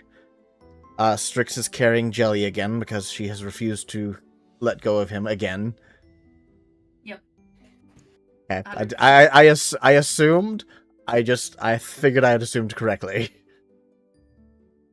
I think there was an attempt on Jelly's part to carry Strix, and it didn't work. No, it's a little hard to carry someone solid when you're semi-solid. Yeah. I mean, you Do I could notice do the it. ring? It's kind of hard to miss. And Arthur and Zara kind of show up last. Hello. Oh, it seems that Jelly everybody... is just staring star-eyed at Andros and Marina. Seems like everyone had fun. Oh yeah. Hey, you guys want to see something crazy? And I hold up my ring finger, showing off the beautiful ring. And yeah, I said yes. The real crazy thing would have been saying no. Congratulations. I cast Rain of Confetti. Pink confetti just showers the area. Matt just like tackle hugs Andros. Of course, it's like being It's like slapped by tackling a big- brick wall. Yeah. Jelly slips from Strix's arms and goes and tries to like lift up Marina. You easily lift Marina up. She's light as a feather to you. Hey! Ah! Ooh! Look at you, you big lug.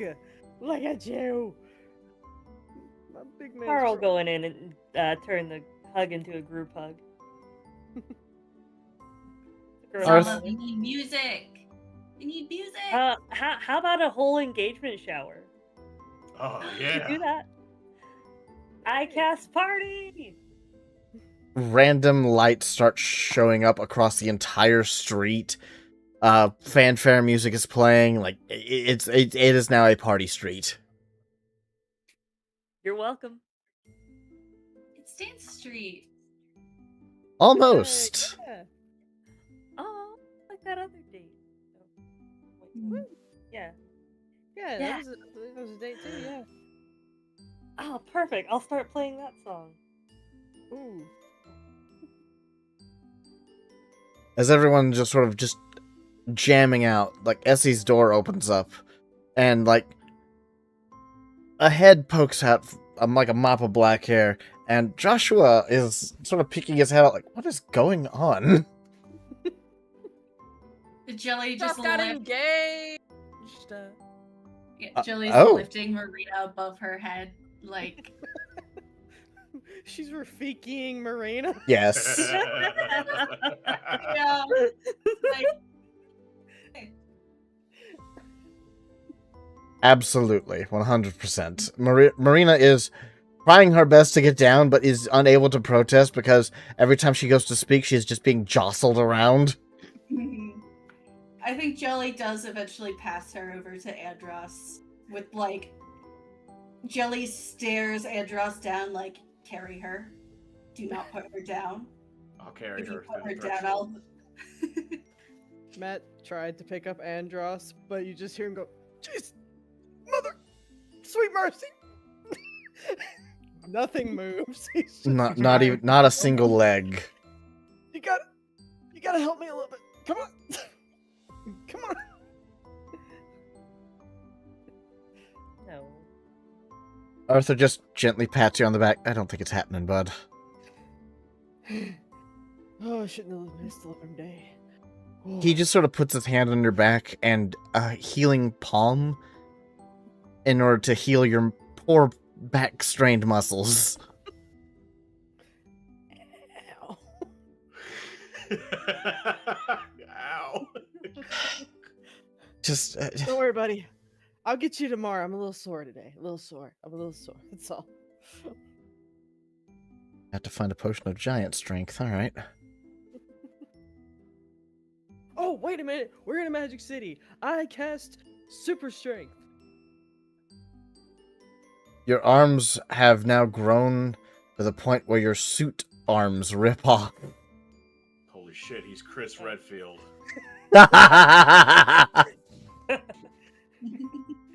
Boulder punching asshole.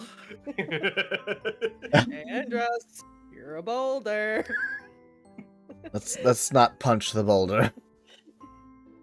He's carrying Marina. You can't punch him. Okay, but I can pick them both up, and I want to pick them both up. Yes. Absolutely. You pick both Andros and Marina up since you cast super strength. Oh my goodness. Is this what it feels like? Marina kind of looks down. A little bit.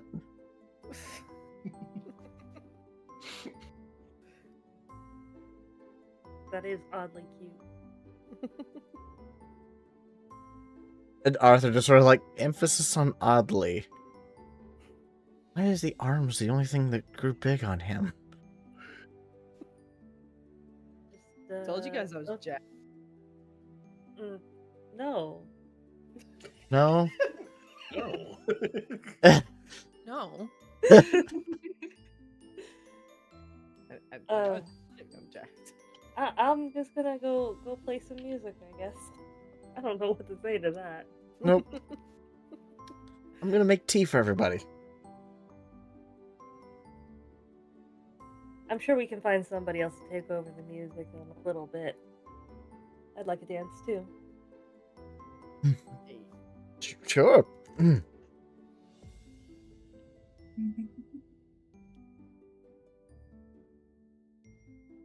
Joshua's just still standing at the door, just like, what am I staring at?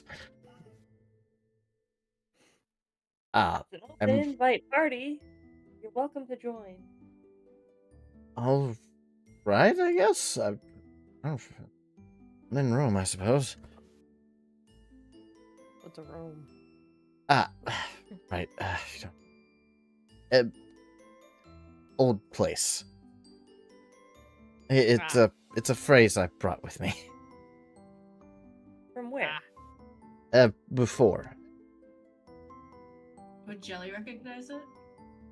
You get a feign, like it's a distant remembrance. Like it definitely sounds familiar to you. Hmm.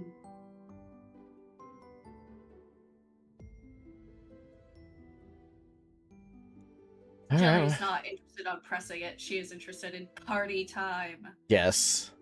Strix is actively making troll stew for everyone. Yeah. And he's like made a table and he just starts filling bowls up with troll stew. All right. I'll start it off with the song that we danced to that one time in Dance Street. Reichberg? Yeah. Yeah. I'm starting with that song, so Definitely a more lively vibe. The more you play, the more people are just starting to gather in the area because it's like, party? Party! We don't know what we're partying for, but party. We're partying. It's the City of Magic. Random stuff like this happens all the time. Yes. no, tonight it's the City of Party. Party. The moment you We're say gonna that, get like the whole 30 city. people just, woo! Jelly starts putting up like banners that just say like, "They're engaged! Congratulations, Marina and Andros!" She wants everyone to know her friends are engaged. Woo! My goal now is to get the entire city to party. Oh boy. All right. Give me a performance check. You got this. Can I give a help action? Absolutely. Please, please. That's nice. I'm also going to give you guidance. Sweet That's mercy. +4? Okay. That's a Plus the D4. You're kidding. I will take a photo. You're kidding. It's for proof. You're I got the 20. kidding. I got it. It is the City of Party. Oh my gosh. I gotta know, with all of that, including the nat 20, what would that roll I didn't be? even roll the guidance yet. Okay. I'm Oh, just asking. sweet mercy. Just, yes, I want to know the total roll on this one with a nat 20. Okay. So at least I don't have my ninja outfit on. I don't believe. Thank heavens.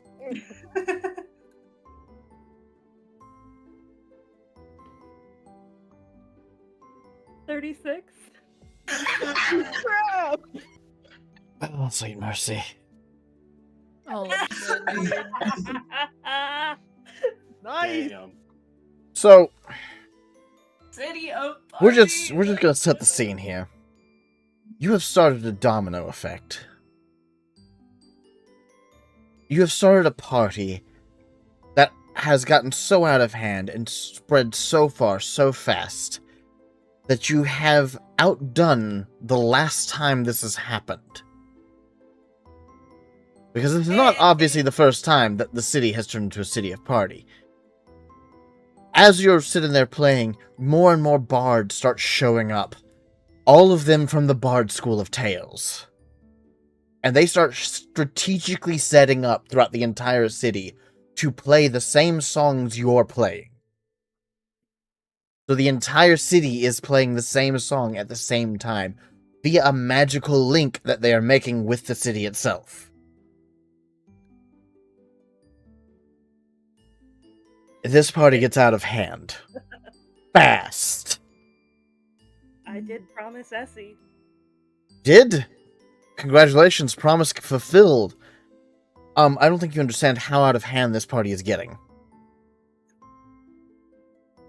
The amount of partygoers in this city has filled every single house.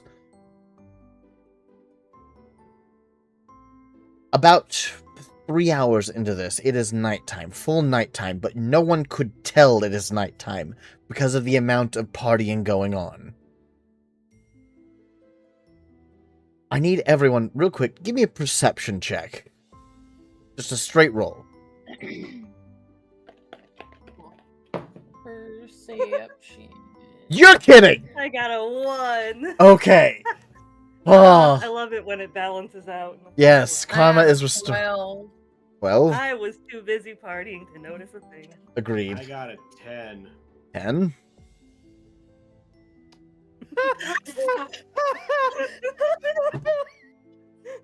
There's no freaking way. I'm going to lose it. What? I got a nat 20. Woo! I'm going to lose it. I'm gonna have to kill characters soon. This is getting out of hand. Well, no, actually, no, this one's not, because to be honest, Soul, you've needed a win for a while. I really have, dude. Last few sessions have not been kind to you with rolls. Alright, so Jelly, what did you get? Another nat 20. Are you kidding? Hmm. Man, I wish I got a nat 20 like my friends. For a total of I've got a 28. rock. I'm trying so hard not to get too loud. I'm getting a headache. Oh no. Alright, so You're back up getting Tylenol. get some Tylenol. It's fine, you don't see this. Jelly and Matt just hone in on it like it's now the most important thing in the world. Which, to be fair, valid. Both of you, while you're partying away, Strix is serving troll stew to everyone that comes by, which they are greedily going after it because that's the only time they can really have true troll stew. And both of you just sort of happen to glance up, and you cannot describe this any other way. You like there's a quick double take that both of you are forced to take because you've never seen something like this before. You see, on top of several buildings around you all, almost blending in with the buildings themselves through the use of vast amounts of magic, you see a dragon made entirely out of crystals, staring at all of you, and you swear smiling ever so softly, as if they're just enjoying the scene. They notice you both staring at it, and it just sort of gives you both a wink before it curls away behind a few buildings and side of it. Jelly just gives them a little wave before they leave.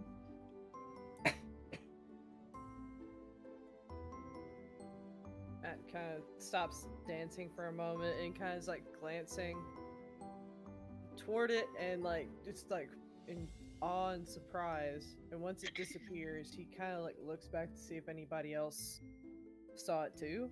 You saw Jelly waving lightly. Jelly kind of her Matt kind of motions toward where he saw and kind of gave Jelly like, that wasn't insanity, right? You saw that too? I saw it. That's a good thing, right? Mhm. That was really cool.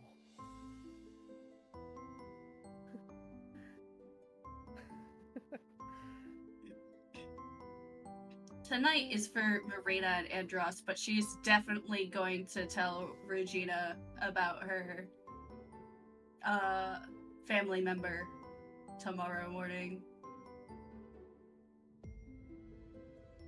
Delightful. Well, yeah, I need everyone to make a Constitution saving throw real quick. What? Constitution saving throw. Yeah, that tracks. 18. Right? Is this for drinking or is this for Th- general this- exhaustion? Yes. To both. Okay. Okay. I don't think Jelly's going to drink because when she drinks, she gets acidic and then she gets stuck having to sit in her little mug. And she would like Yes. to be able to dance. Agreed, but she will be exhausted. halfway, let me just put this out. You're going across the ground, which is now covered in various alcohols of people spilling it because they're drunk. It's going to happen naturally. But the first time you start sizzling, Strix looks at you and goes, I cast soap. And you are back to soap every time he says that. Yay! So he keeps you from being acidic, but you still get the effects. I got Nice. 4. Yeah, Jelly is a lightweight. That's a 7. 7. Andros? So with the saving throw, I add my mod and the proficiency bonus, right? Because you are proficient with that saving throw as a barbarian, yes. Okay, 21. Gosh. Nice. An iron liver over here. Zara? I got a 16. 16. Right, well, dang. Oh, I need one more. Dang, alright. So, I got 4. Regina, you find Matt passed out on the ground like halfway through the night. I'm gonna carry him back up to my room and tuck him into bed. Yeah, as you get close to his door, just going past it to your room, you do hear a heavy thud, thud, thud against the door as you swear the book is trying to get through the Yeah. door. That's why I didn't take him to his room. That's exactly why. Andros, they're about 3/4 of the way through the night. Marina actually starts falling asleep while trying to dance with you still. I'll pick her up and say, come on, let's go to bed. And I'll take her back to my room. Boy howdy, she's awake for half a second before the sleep hits her again.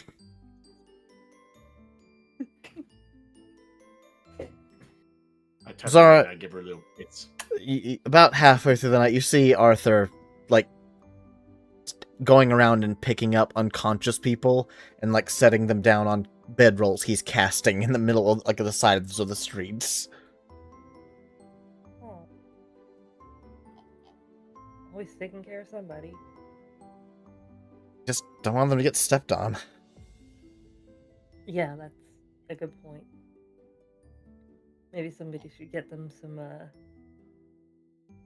tarps. I would say blankets, but I think tarps is a better option. I got, I cast puke-proof bedrolls, so... And another one Thanks, pops into his hands. Well, I didn't mean to... Alright. Think of everything. I'm trying. Oh, right. I cast water next to all the bedrolls. And then a cup of water just sort of appears next to all of the bedrolls. And one of them appears above his head and just sort of falls on his head. Alright. I I'm holding a that's- bedroll. That's Got it. enough. You've done enough there.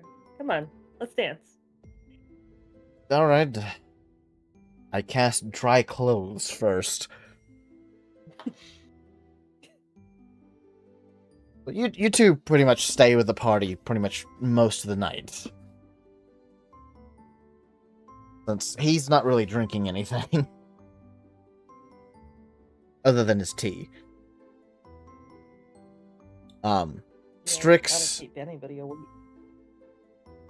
Strix finds you, Jelly, in Roomba form, pretty much just asleep after a while because exhaustion finally took over. with how excited you've been the entire day. Yeah. Oh my god, it's loud outside my window. No. The trains, they're back. So he It's takes police.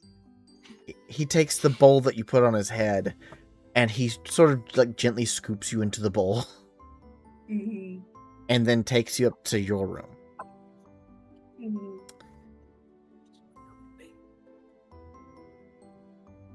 And we'll get back to that later.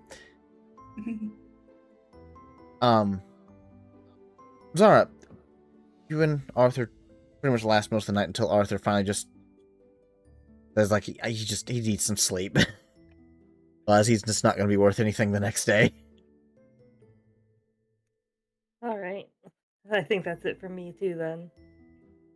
Yeah, we'll let the all-nighter partiers do their thing. They've done this before, I'm sure. This was epic. Yeah,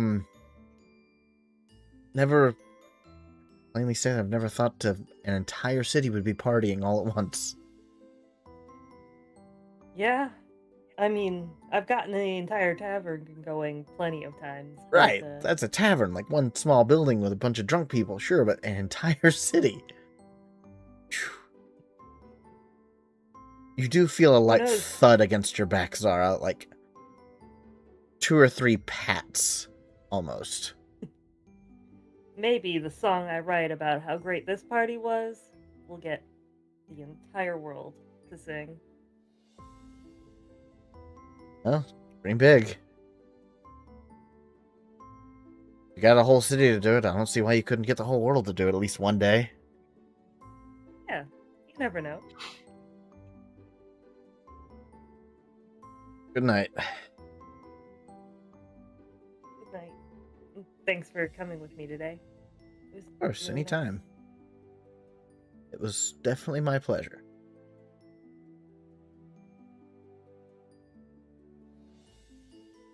Good night. He steps away. You feel another 3 pats against your back from your bag.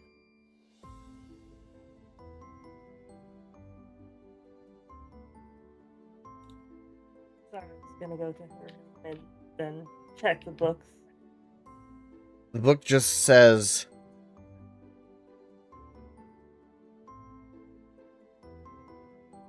"5 words, all in bold. I'm so proud of you!" It flips to the next page. "This is better than the time that Sylvius got the entire city to party all at once. It only lasted 6 hours. Yours has lasted so far 12 hours. And it has no sign of stopping. This is the best day for every bard out there."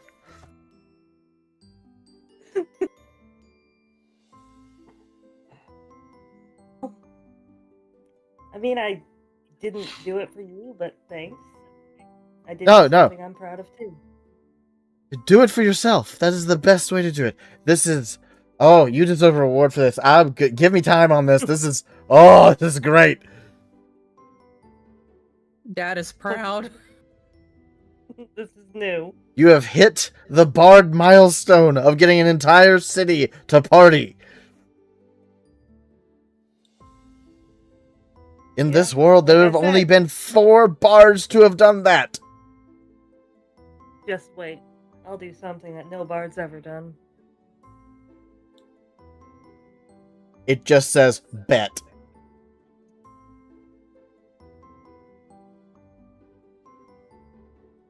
So, have I at least done something to get some explanations or answers that I don't have to pull teeth for, maybe? It flips to the next page.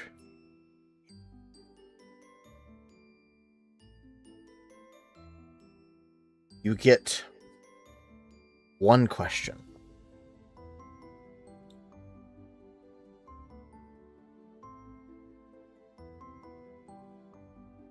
It immediately writes after that, "I will refuse the question if it is something I can't answer."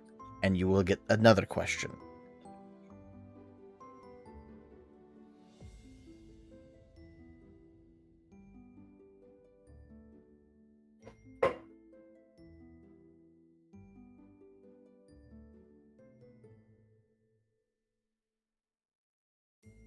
as a player, honestly, I may have to think this one through. If somebody wants to take a turn, I'm gonna give that one some thought. All right. We'll come back to that. We'll say you asked the question, and we'll come back to that whenever you have the question. Yeah. Thank you. We'll go through the morning bits and figure out how people are feeling. Like Matt. Who's still alive? Matt, Yeah. roll a d4. Okie dokie.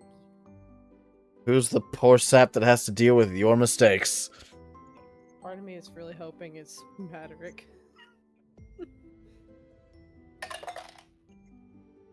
Seriously? Is it Maderick? It's Matt again. Reroll.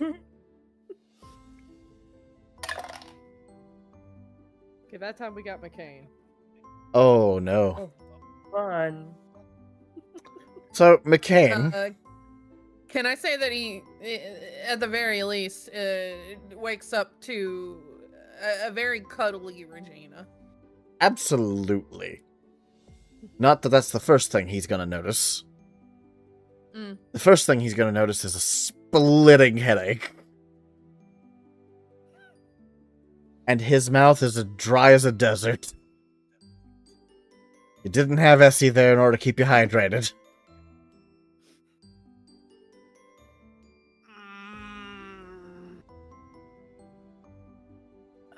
A hand reaches up and just like clamps over your mouth. This is the moment you notice who you're sharing your bed with now. He looks down. Hi. It's too early. Going to sleep.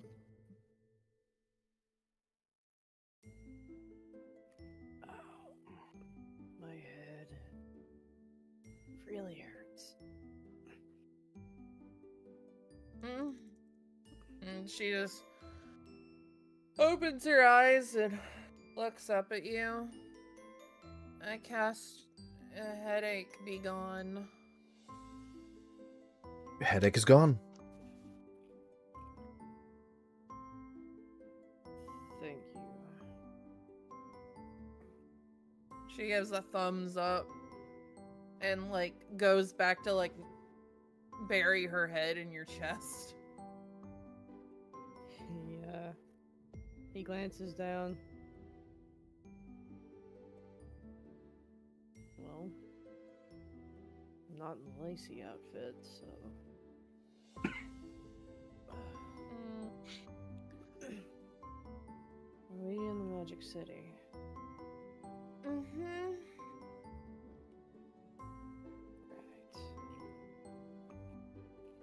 Got it. Oh.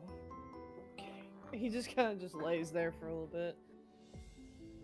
Why is everything sore too? Party. Andros got engaged. Really? We had a big party. Also, we had a really good date. Oh. Did we? We could go on another one if you don't remember. And she just like smiles and like looks up at you.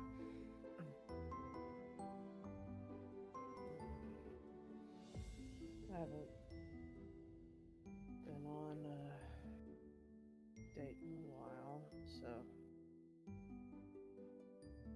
I don't know. Maybe.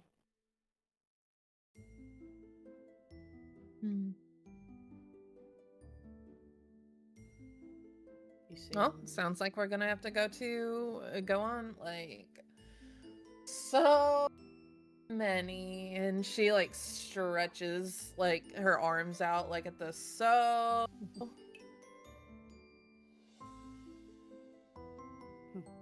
He kind of looks at her for a moment and kind of gives a small smile. Right, well,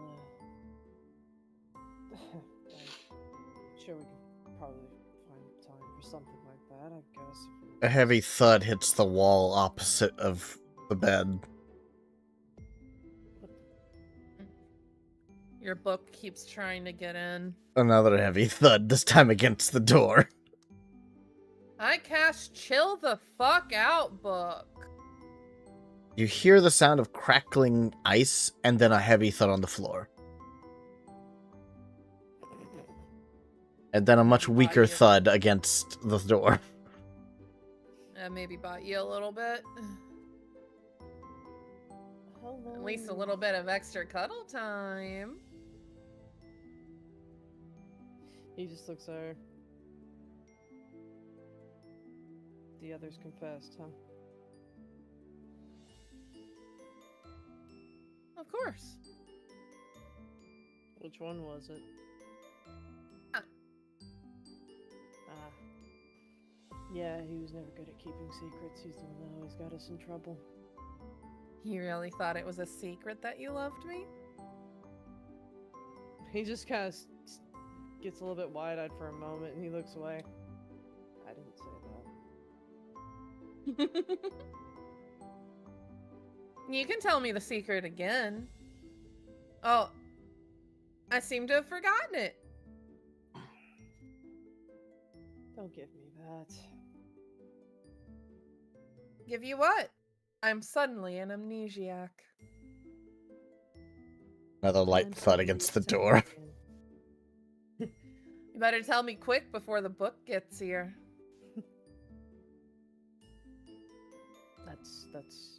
That's not funny. That isn't funny. Slight scraping sound, another light thud against the door.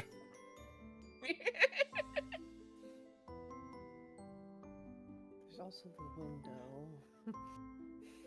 You know... The moment after you if say don't that, say the it scraping sound... quick- The moment you say there's the window, the thud stops, and then you just start hearing scraping sounds get further and further away.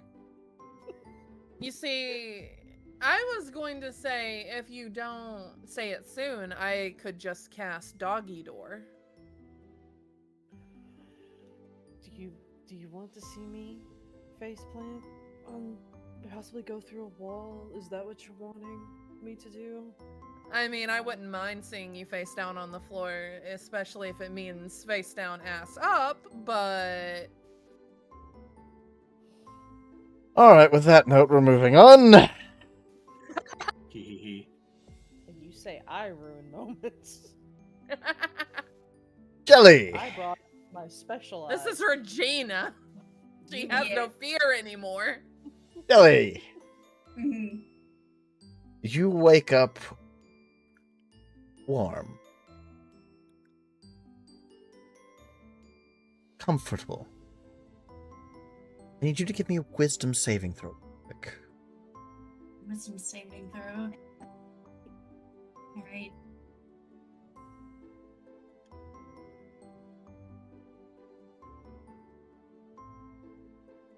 Uh,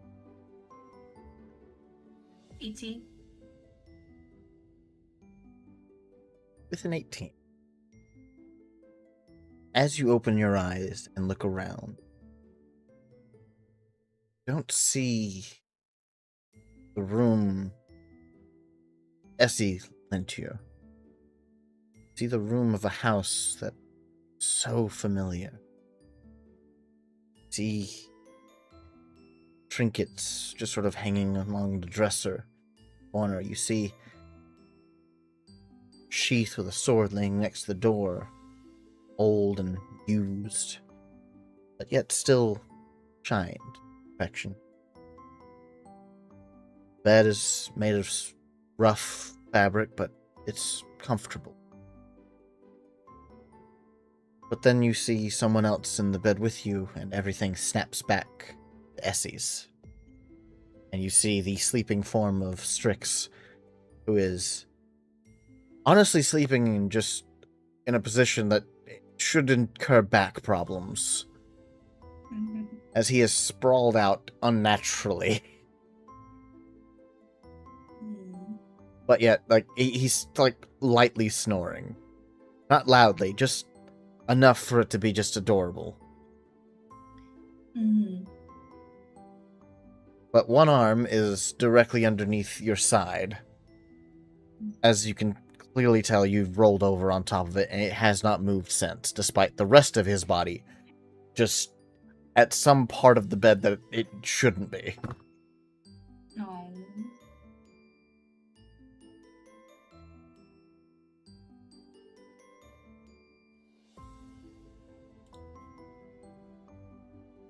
I cuddle closer, and I try to kind of nudge him into a more comfortable position. You do so with all the ease of the world, because the moment you start cuddling closer, he just sort of just rolls over on the side and just wraps you in a hug like you're a pillow. Yay! Your morning is now very nice. Mm-hmm. Andros, Oh, you wake up to the scent of blackberries. ooh, blackberries. As Marina has fallen asleep on top of your chest. She is tiny enough to do that. And her hair is just sort of splayed out across your face, which is where you're getting the blackberry scent. Blackberries.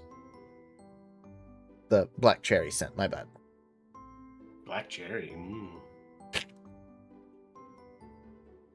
Should Marina worry about fruits from you?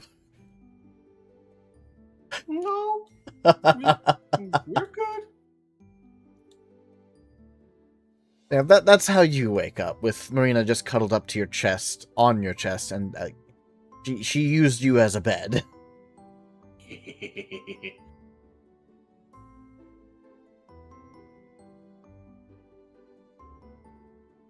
And Marina is still just lightly sleeping on you.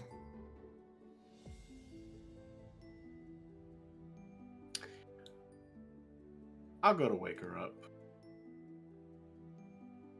It takes her a few moments, but she does, like, eventually, like, open her eyes and, like, look at you.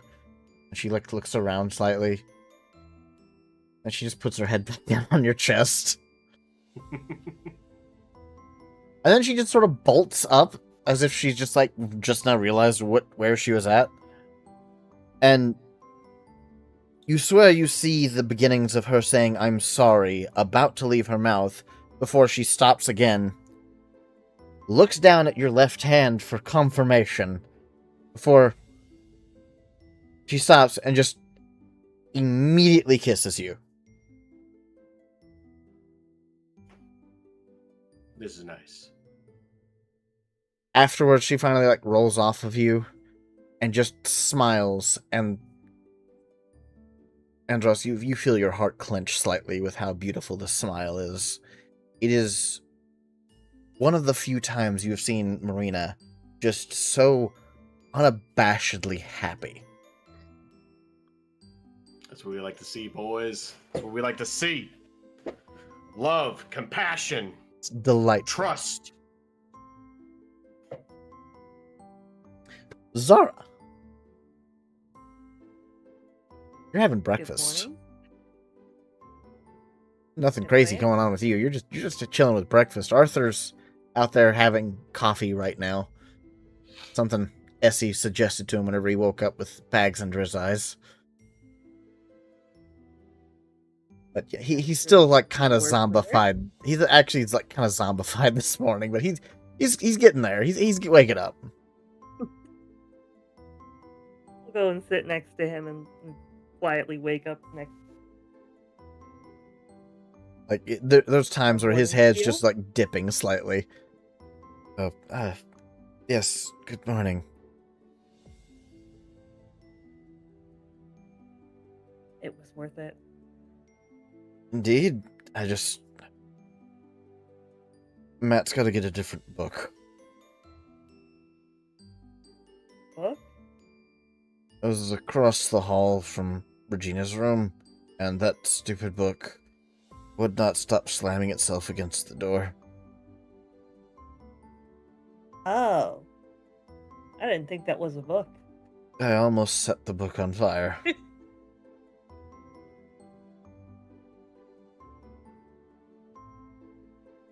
I But appreciate your restraint. it wasn't mine, and I would feel bad if I burned it. I'm going to ask Matt permission today. He just takes a long drink of the coffee. And if he doesn't give you permission, I'll burn it for you. Deal.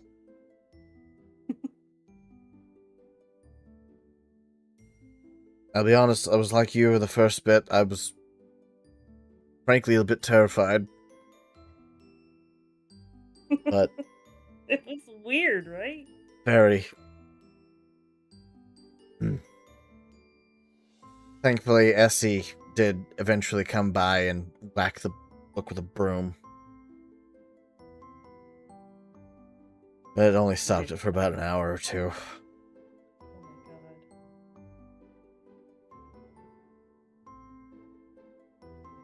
Got up today. Different It's in... tavern to stay Sorry, Discord ate most of that. in. Oh, I joked maybe we'll find a different tavern to stay in next time. Or we'll just find them a place to stay. Yeah. All the privacy they need. Agreed. Ugh. Essie, more coffee, please. I'm gonna right up.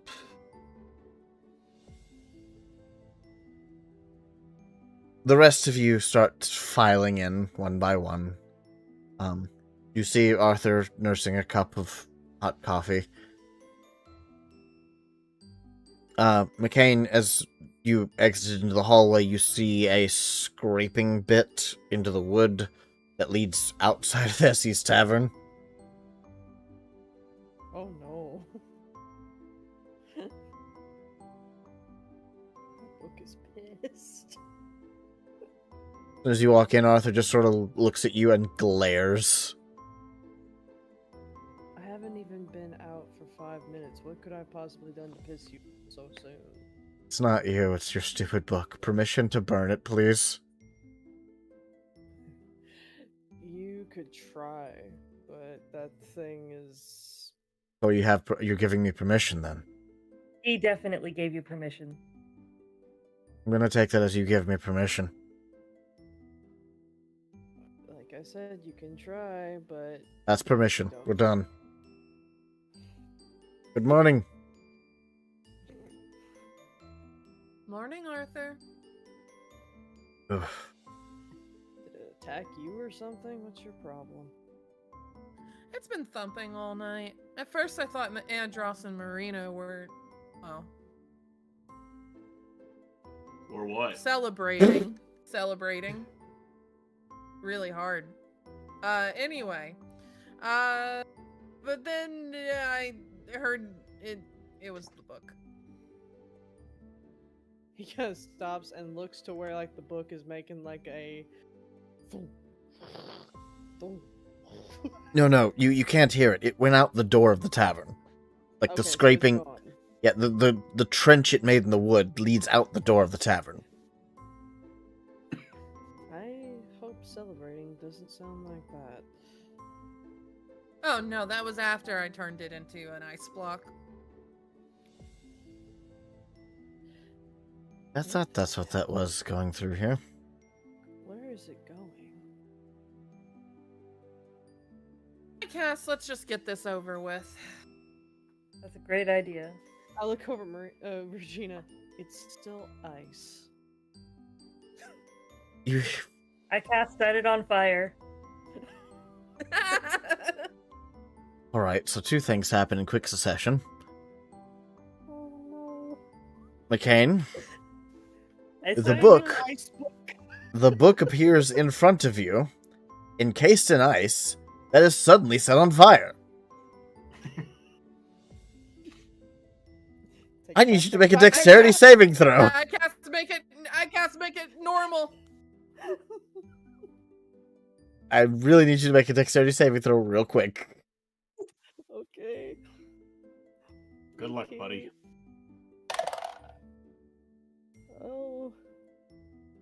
9. Thankfully, Regina, your spell hit just in time.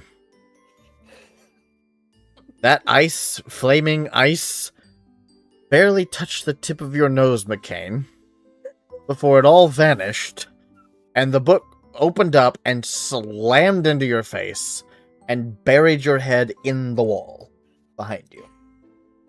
I'm so glad you just made that so I don't have to be that sorry. That was so funny.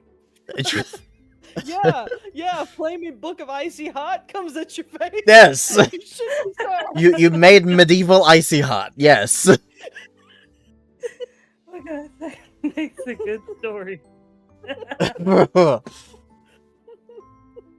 Arthur just sort of looks over at you two. I think you two almost killed McCain. I told you I'd set it on fire for you. Noted. I'm gonna take the book off his face. His head comes with it. Oh. McCain, I need you to make a wisdom saving throw. Oh no. Hey, I got advantage on that. Okay. Let me see. Da-da-da.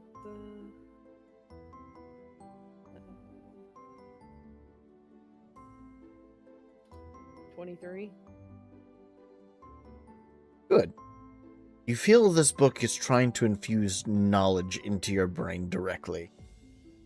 This time it doesn't. Oof. After about 5 seconds of this thing being wrapped around your head, it just pulls off, slams shut, and then falls to the ground.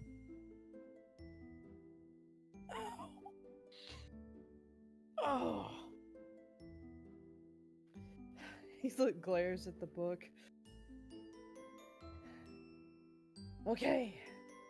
Separation anxiety is a thing for you. Not a fan. Ow. And looks over at Zara and Regina. And you too. Hey, Communication. I saved you. I saved you.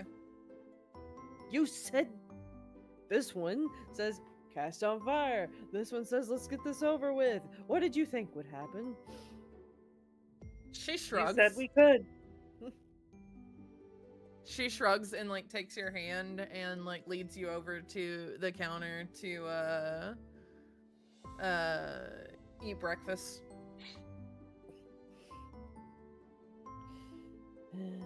I'm cute, so you can't be mad at me for too long. Yeah, same. Yeah, Zara's cute too. Ask Arthur. Arthur just lowers his head, takes a long drink of coffee.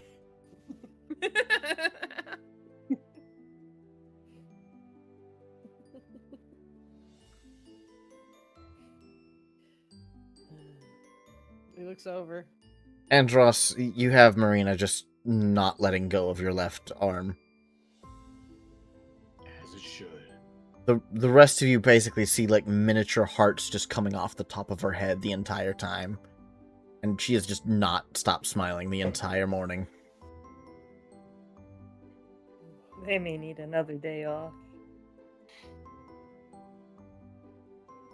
That didn't feel like much of a day off with the headache that I woke up. It's gone now. Yes, it is.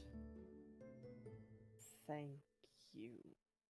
So, Jelly, how are you coming down the stairs with Strix?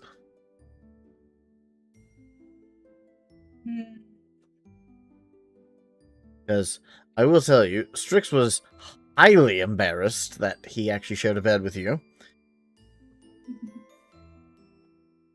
Happy, but very embarrassed.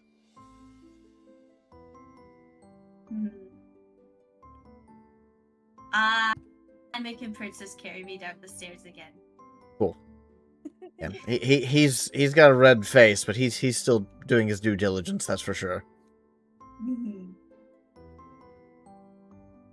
after everyone gets down there, everybody starts getting some good breakfast down them. Marina is just like casually talking with everyone and just, explaining that the ring is special. It is a mermaid thing for them to be the ones to propose due to how they are. Real quick, I have to switch to my main model, like, real quick to take some screenshots for Mayor because he's editing a video. So if... Yeah. Ignore your 1 model. second. Got it. Ignore my model. Got it. And, she explains how, like, the ring does help Andros by basically making a link between the two of them so he can use some of her abilities, such as the Siren's Call. Yeah. But it also has it where one of his abilities is linked to her. Oh. Which one? Well, it's easier for me to get angry. That is awesome. Nice. So Marina has a single use of rage.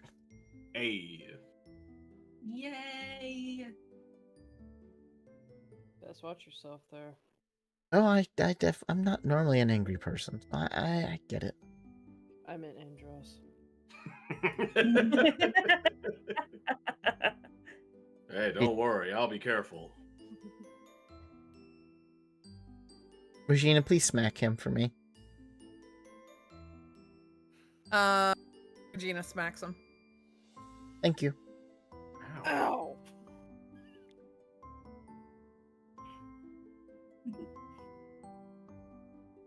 About this time, Joshua steps in to the front door, and he just sort of, like, sits down across from everybody. Good morning. Good morning. Morning. Good morning. Hello. Good to see you all chipper and actually awake. Kane, correct? Hey, look at you remembering. I do my best. Joseph? Joshua. Closer than I thought I'd be. I have an approximate knowledge of most things.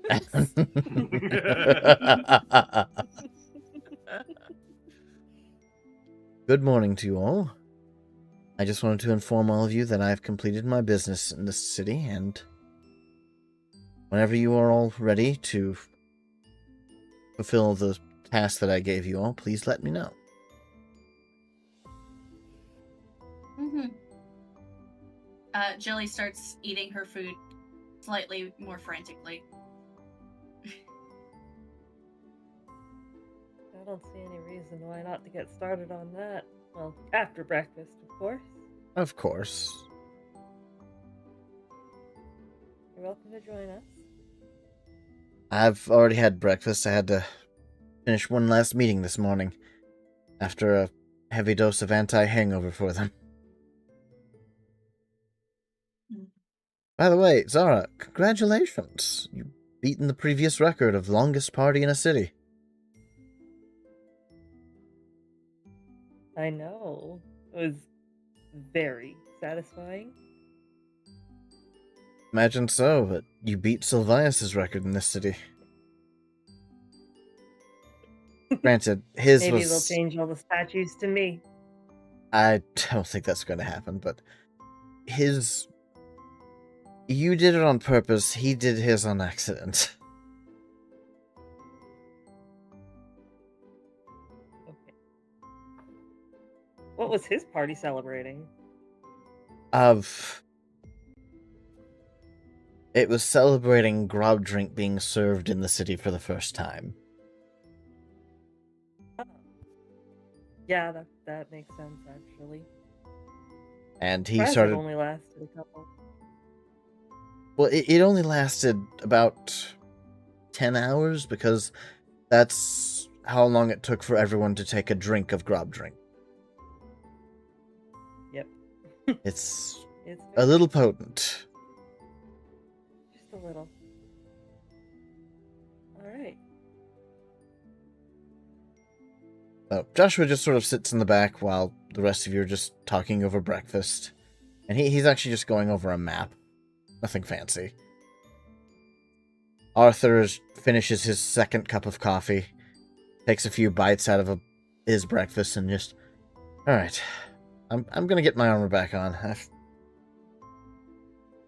don't know, something feels off about today. It might just be the headache or lack of sleep.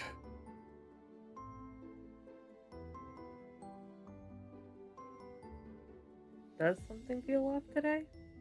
It may just be the lack of sleep talking, but better safe than sorry.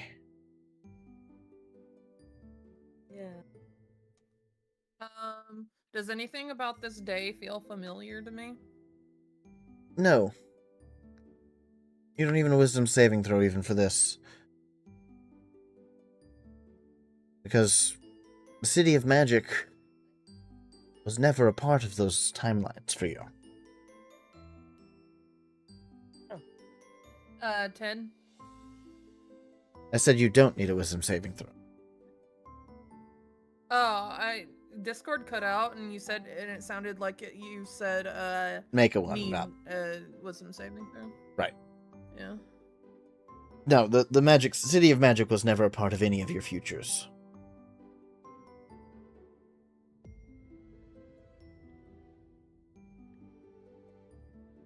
Mm-hmm. So, you're effectively Well, blind right now. Yeah, Regina's gonna make a face. Well, this isn't...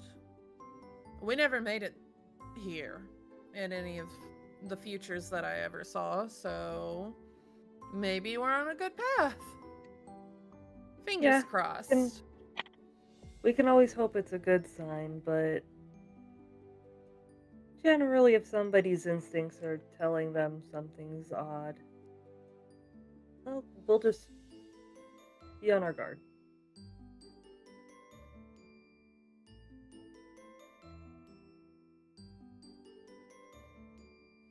McCain kind of reaches down just nonchalantly, and that necklace that he from Gordwin Yes. just kind of nonchalantly like runs his finger over it. Yes. It seems to be dormant right now.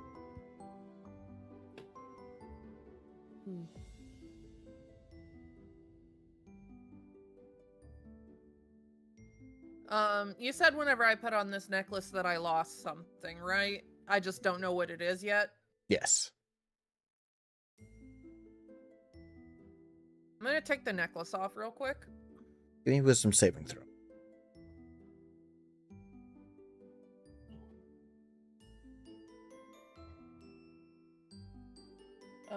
That would be a 13. The moment you take it off, you feel all of those times that you failed once again settle on your heart. An almost suffocating amount.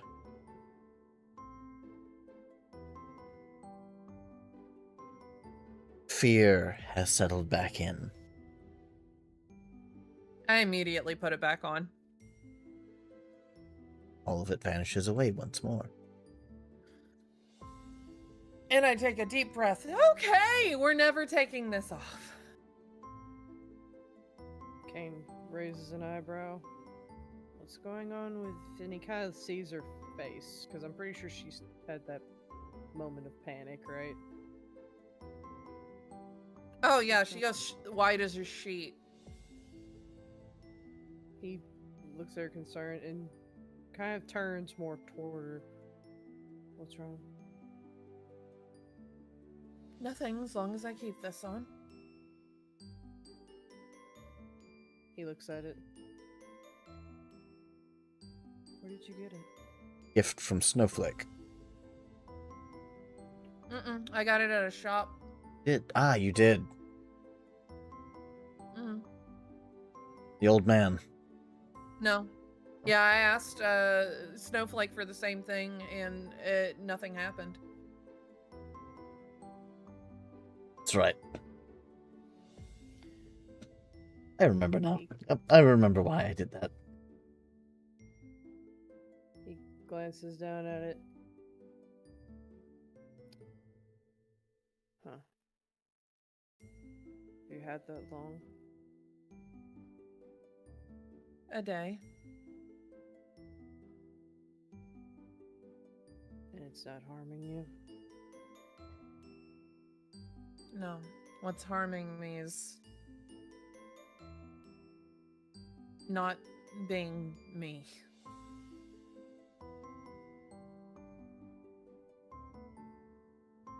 He frowns for a moment. Not being you. Not being the me that I'm supposed to be.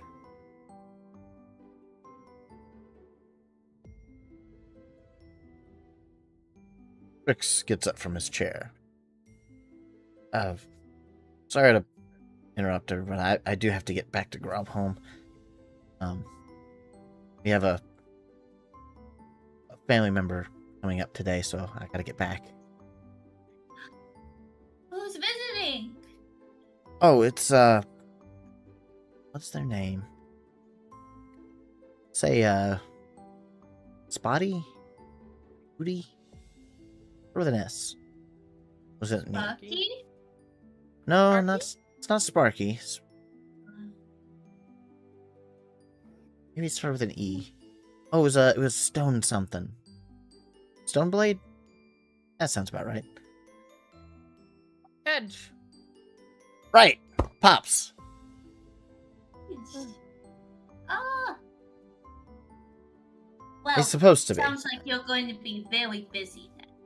Yeah, I mean, last time he was there, he had to build a house around himself.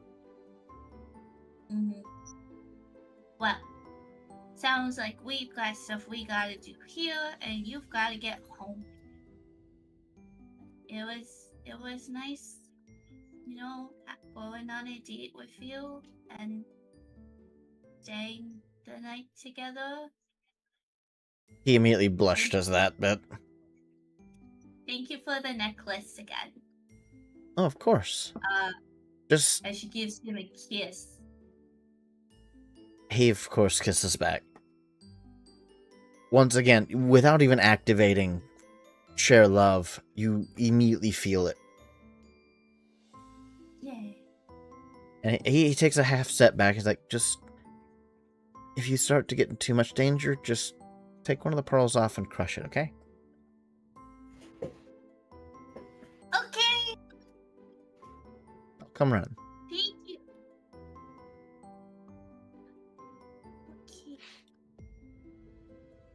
Okay. She gives him another kiss on the cheek real quick. You take care of yourself, Jelly. And all of you, too. Bye, Strix. Don't be a stranger. She gets mopey a little bit without you. I don't plan on being gone too long.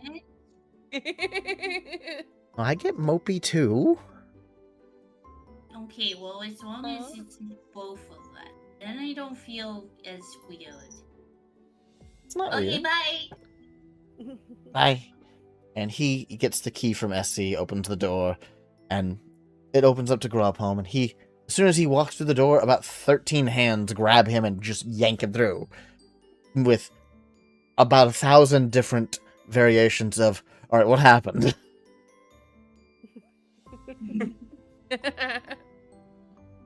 Before the door shut.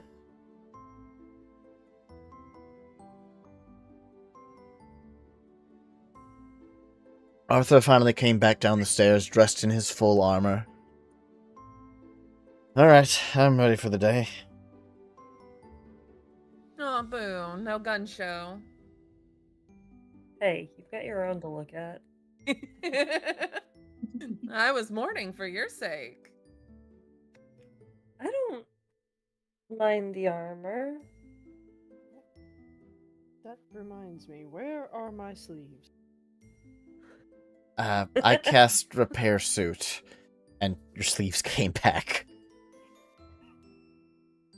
Yesterday, you cast super strength so you could pick up Andros and Marina.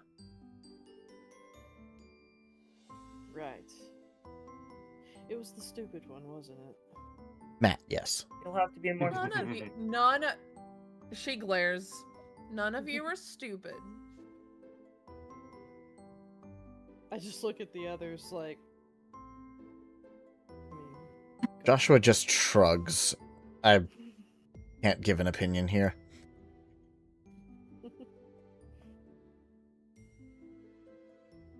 He looks at Regina. That's a matter of opinion. Well, I'm my in the same opinion is boat that with all of him. you are great. You And don't have to smart. live in the same bed with him.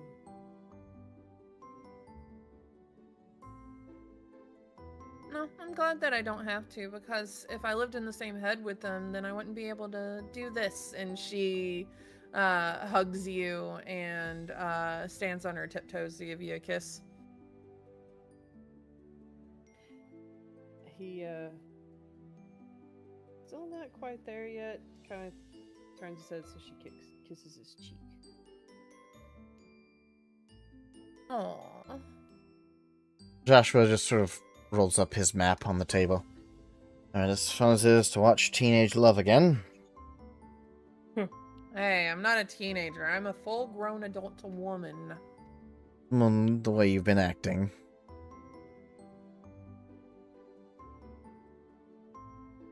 He just sort of grins. She pouts. Anyway. Believe everyone's finished breakfast, if you wouldn't mind. Yeah. I believe we're ready to go. Mm-hmm. Let's get going. Alright. Mm. So, I suggest somewhere probably like the main courtyard. Okay. Joshua stands up and starts leading the way. Arthur sits close to you, Zara. Marina sits is still glued to you, Andros. Alrighty.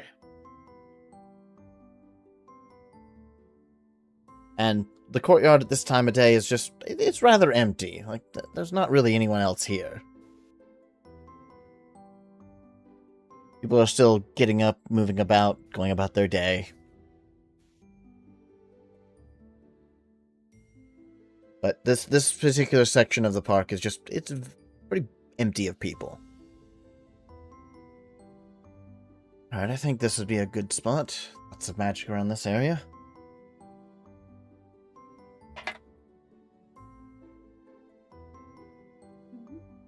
So what do we need to do? Jelly grabs the vial out.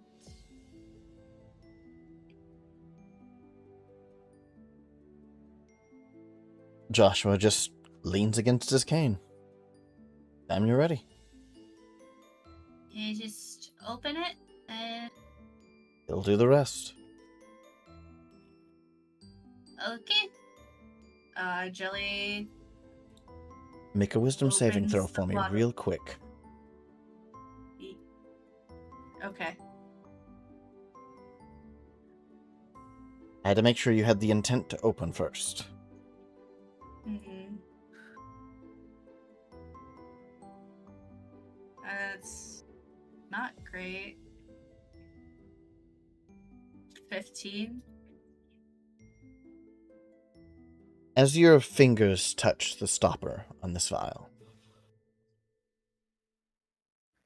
you sort of flicker through a lot of different things for a moment. Your vision just sort of seems like it's moving and fast forward in the world around you, just a split second. All these fields are replaced with blackened sand. The ground, instead of being this vibrant, lush soil, is just cracks for a moment. And you see, for the briefest moment, you standing in front of you. but not in a gelatinous form. It's a human. Scars across your face, hands nearly mauled with scar tissue, holding a sword in front of you. It's mouthing something. I can't make out what it's trying to say before everything comes back.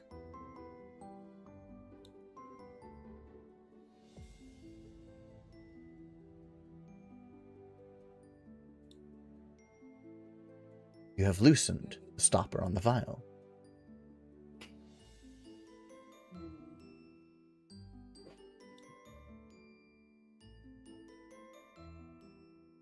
Joshua, I don't know if this is a good idea.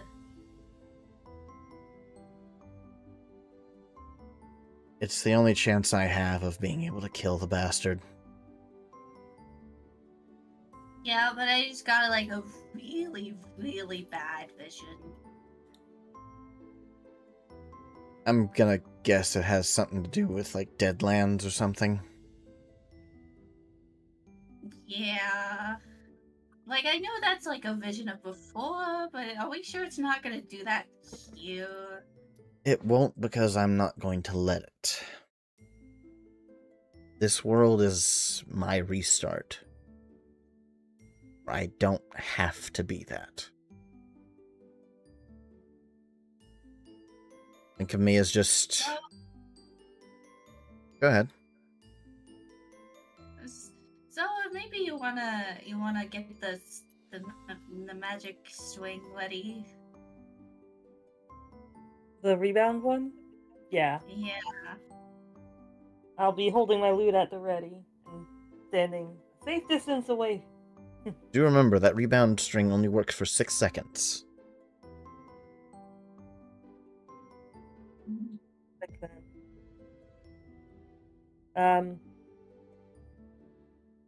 Yeah, Jelly, just say when. Leaving it up to your judgment. Okay.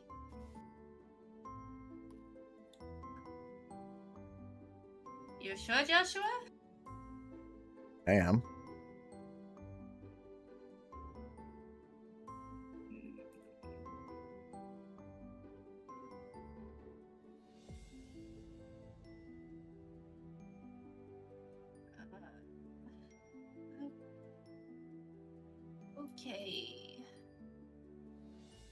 Okay.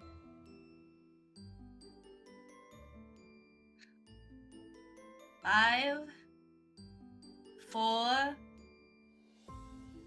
3, 2, 1. And she opens the bottle. The moment you do, the world shudders.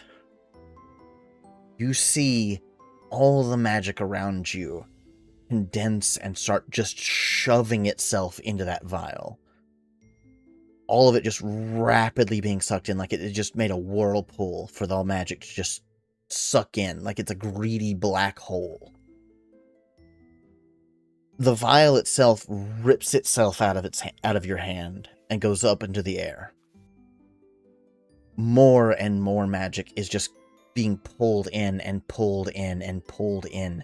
You see the magic in the courtyard itself die out because it's all being sucked into this. You see the magic on the buildings around the courtyard get all of their magic drained into this vial. And it keeps going. Breaking? No, all the magic is gone, but the buildings are still built sturdy. As long as it's not killing people. No. I can deal with. It is only pulling magic from the city itself, not people. The city itself is built sturdy without the magic.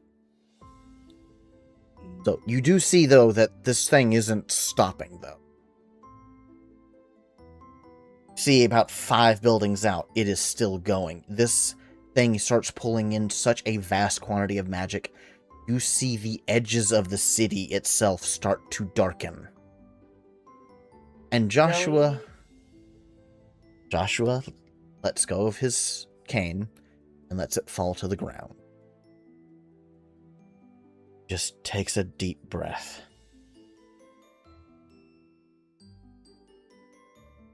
I'll make sure to put it back when I'm done.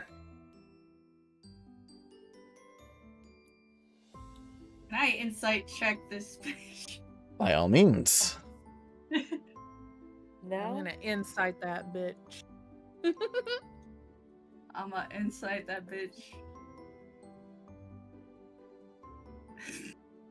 Why can't you cooperate with me? Can I Oh, no. guidance myself?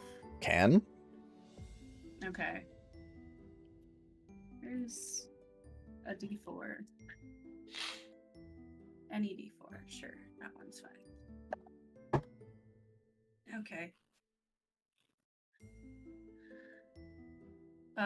It's gonna be 19. You're just barely able to tell. He is mostly telling the truth.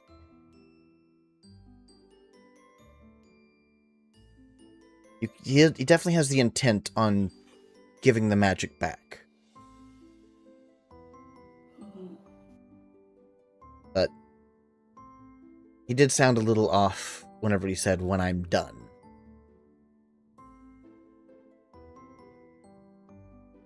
Joshua, what is done? What does that mean?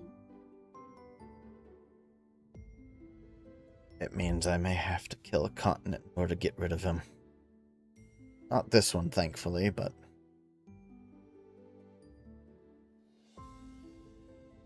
what? A black tendril shoots from the vial and stabs through Joshua's chest. Uh-oh.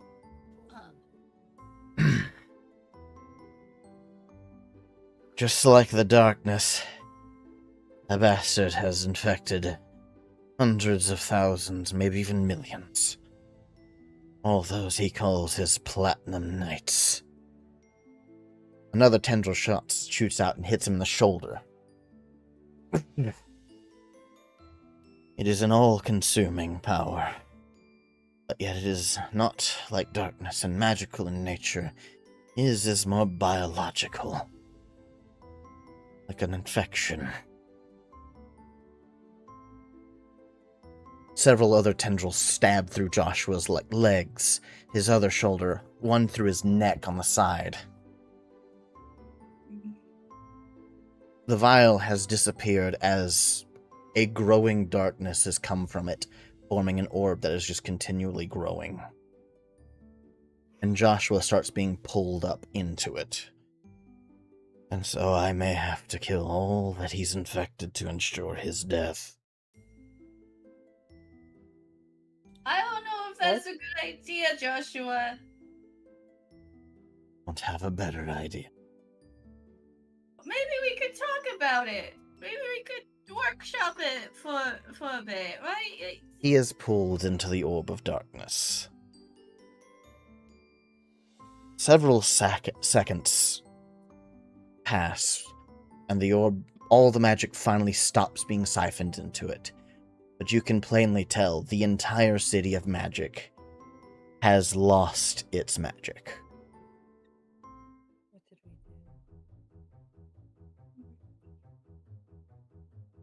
The orb condenses and forms a silhouette. There are no features. There are no angles. It is all darkness.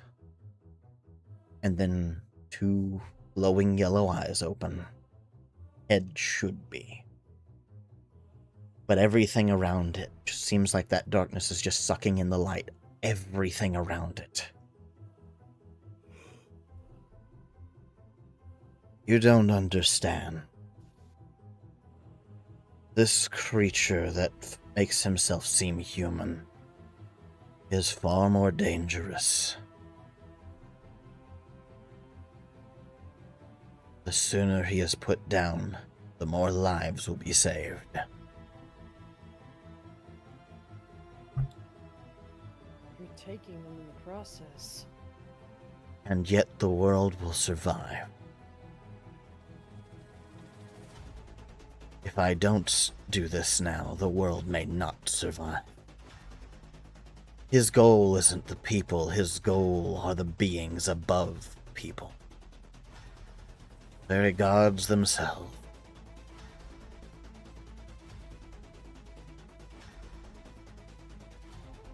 He reaches one hand up into the sky. The clouds darken. Not because they themselves darken, but because the darkness in the area gets thicker and thicker.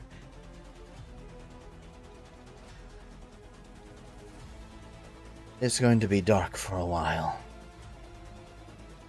What exactly are you doing? I'm making myself the strongest I've ever been, so that I can kill him. How? By plunging the world in darkness for a moment. Behind him, you see a hand made of pure darkness reaching up into the sky. Larger than you have seen anything before. Larger than Snowflake was. For its size eclipses the continent. It seems to be reaching into the stars themselves.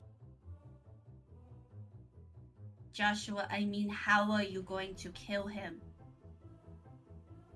By doing what How is darkness does best. To rip him to pieces in the shadows. So why does everyone else have to die?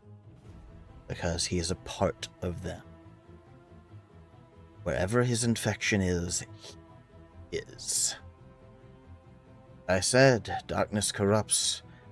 He is worse. Magic can dispel my darkness if you have enough power. If you have more than the darkness is. Him, he comes into contact with you. It's over. You're infected. You're him now.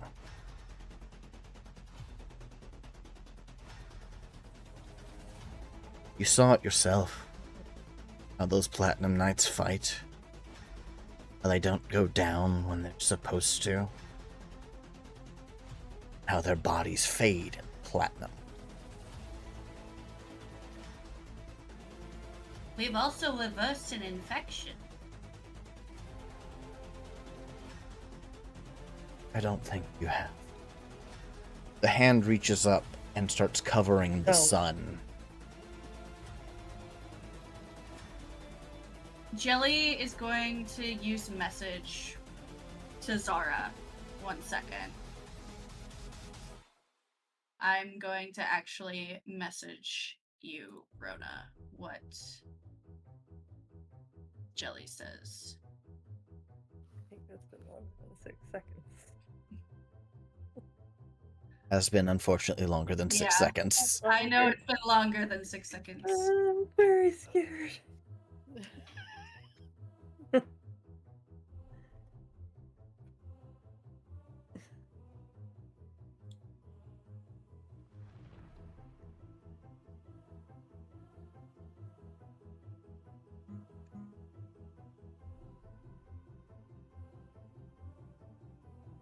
After you're done sending that message, would you mind sharing what that message was?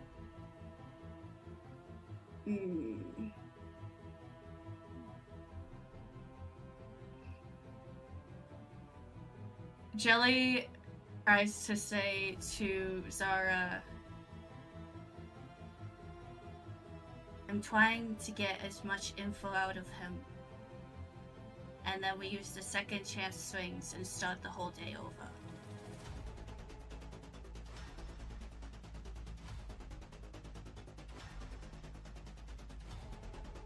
And I can reply to that, right? Mm-hmm. Like, out of character, I haven't used the second chance strings in a hot minute. Did I need to play an entire song or just a bit of one? You just need to start playing a song. Okay. Alright, just keep his attention on you so that he can't stop me then. I am watching for his reaction. If he gives any indication he heard that. He seems to be focused on the hand that is currently grabbing the sun Mm-hmm. and darkening I'm a little- darkening the entire world in the process, of course. I'm very concerned.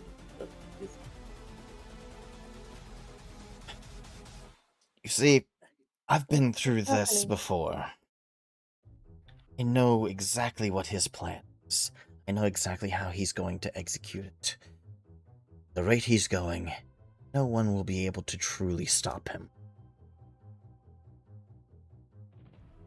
And The we only- don't have 24 hours to think about this? I'm hoping to get to him before he gets to all of you.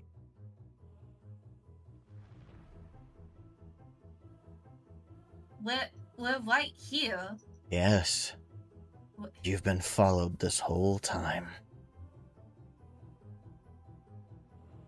You hear 8 grunts of pain behind you as the sound of ripping metal comes through the silence.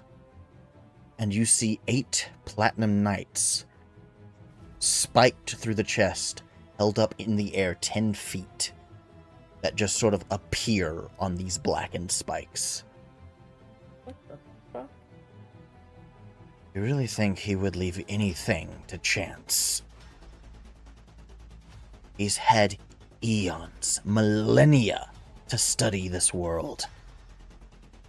I'm working at an information deficit right now, and I have been gathering all the information I can over the past 500 years.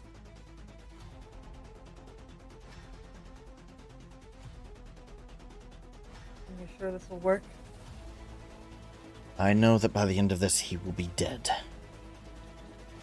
That is a And what certainty. If you're worried about your friend Arthur, I do not plan on killing him. So you admit then that he's not infected? He is. Just hoping to repay you for the reward you gave me. The hand has completely encompassed the sun, and there is no light anywhere on the planet. You hear Joshua laugh.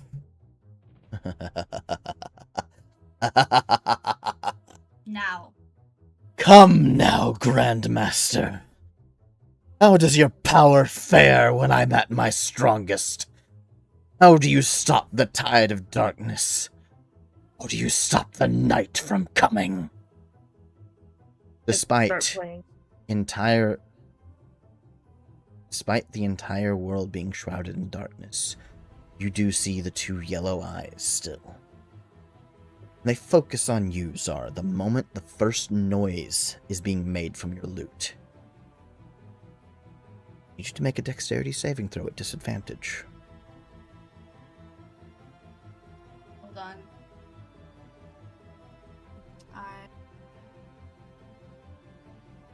At least I got a bonus to that. I have to trust in the dice. Hold on. I want to do something. I also had a question too. Mm-hmm.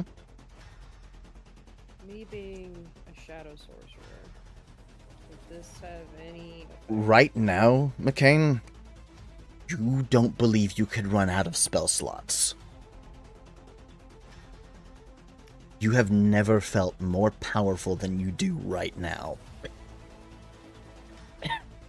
I am going to activate Emboldening Bond on Zara and Jelly.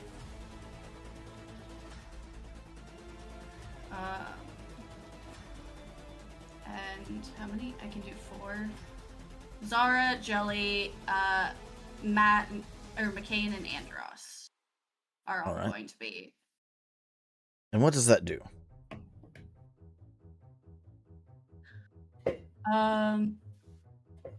If anyone is within 30 feet of another, can add a d4 to an attack roll, ability check, or saving throw once per turn.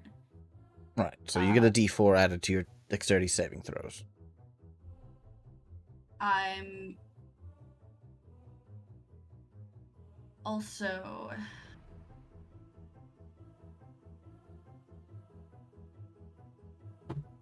I assume that Zara is being attacked right now. But you can't see it. Well, before we freak out too much about it, because I already did roll with disadvantage.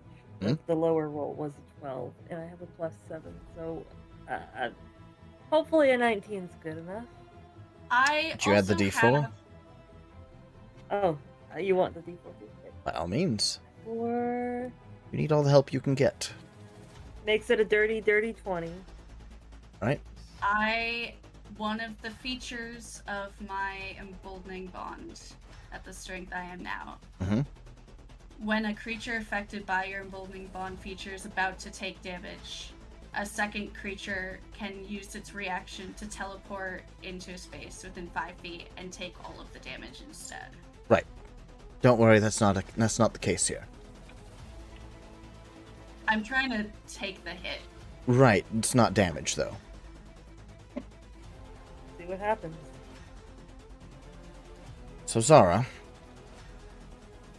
you play the first string, you feel your instincts scream at you, and you try to move, but you can't.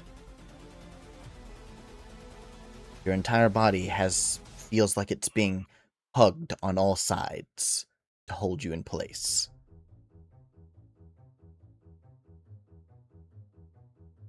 It's not painful, just uncomfortable. Can I move? Can I struggle against it at all? You can struggle, but it feels like you're struggling against stone. It is not moving. And then a voice echoes in the darkness, and it is not Joshua's. Oh shit, it's Grandpa. It's a familiar voice. All of you.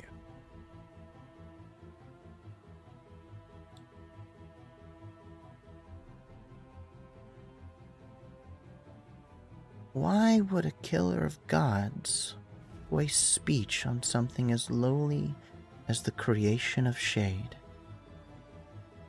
You plan soliloquy for the clouds? Or do you feign to notice until their moments pass?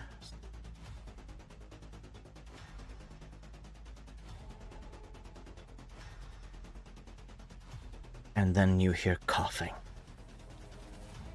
Small at first, but starts getting worse and more violent. And the darkness starts to recede. Oh shit. The hand starts coming loose from the sun. Light sprinkles back in. Zara, you're still unable to move, as darkness has bound you in place. And all of you can see Joshua hacking and coughing this black sludge from his mouth. The hand in the sky starts dripping and turning into the same color as that black sludge. Arthur doubles over and starts coughing. No. Uh-oh.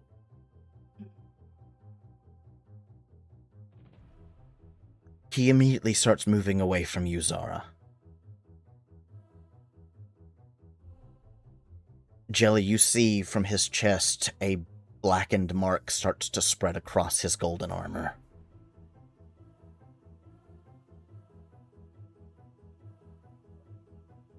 He slams his own hand against his chest, and you see the golden glow of his healing attempting anything and everything right now.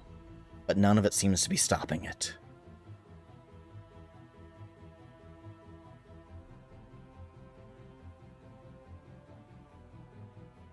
Arthur takes a glance back at Zara and looks over at you, Jelly. Jelly, I need you to hit me really hard in the back of the head.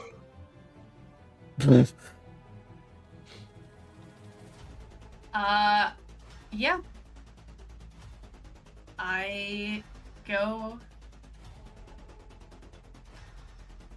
And I'm going to use something I haven't used since, like, level 2. Your And mace? I'm gonna hit him with a mace. Great.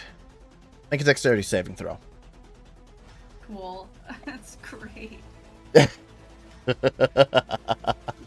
D20 wants to be nice to me.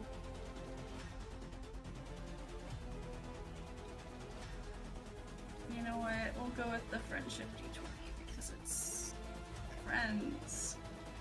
Oh my god, Ingrid, if there's ever been a fucking time. Ingrid! Ingrid! I'm using my inspiration. Uh-oh. Please. Because that was a 7. Ooh. I'm using inspiration. No, I don't think I'm going to allow that. Oh, shoot! All of you hear that. From Arthur. You are unable to react fast enough as his hand shoots up and plucks the ruby off of your head. Regina immediately springs into action. No, no, no, no, no. There's suddenly a shattering noise. Fireball. So the blocking of using inspiration, would Mhm. that at all be impacted by my immunity to divine intervention or divine disruption? Yes.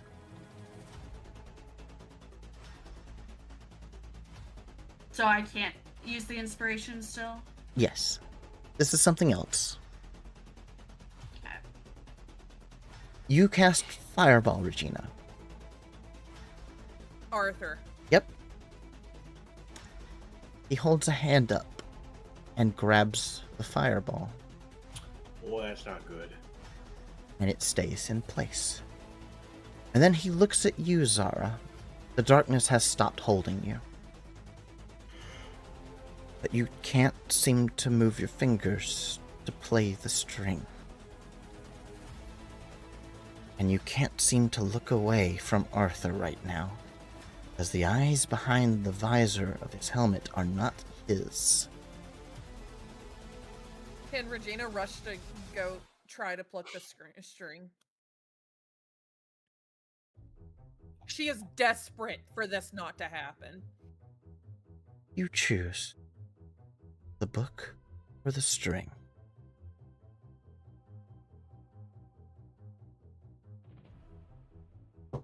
Who's he saying that to? He's staring at Zara. Mm. The book comes out of your backpack, Zara.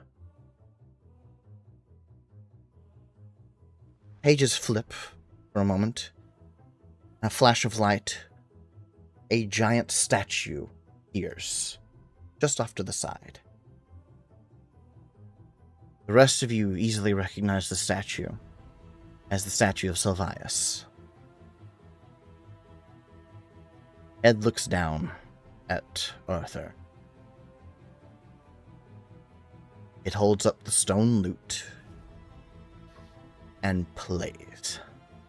Everyone hears the sound of a string snapping. Blood starts rushing from the eyes, nose, mouth, every orifice on the statue, until the entire statue is laden red. What The book starts to just let loose a deluge of blood from it. What? Zara.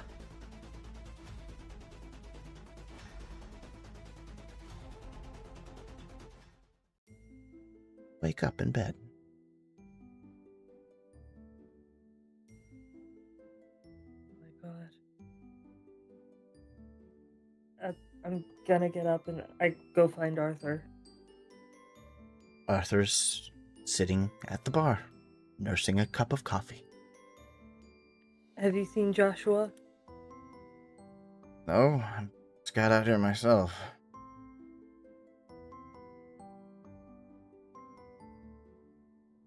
I He immediately he like looks up at you and then he immediately stands up. Are you okay?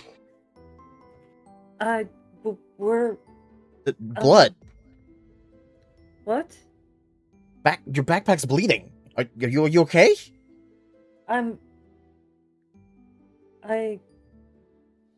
No. I'm not physically hurt. We need to get Jelly and everybody, and if you see Joshua, just try and avoid him for now. We need to talk. Okay. Yeah.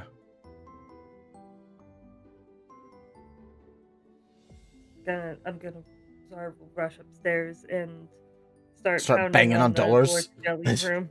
Yeah. Does Regina remember anything?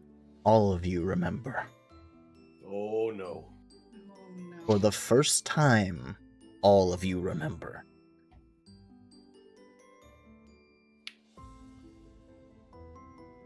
Jelly. Regina Silly. is Right now. white as a sheet.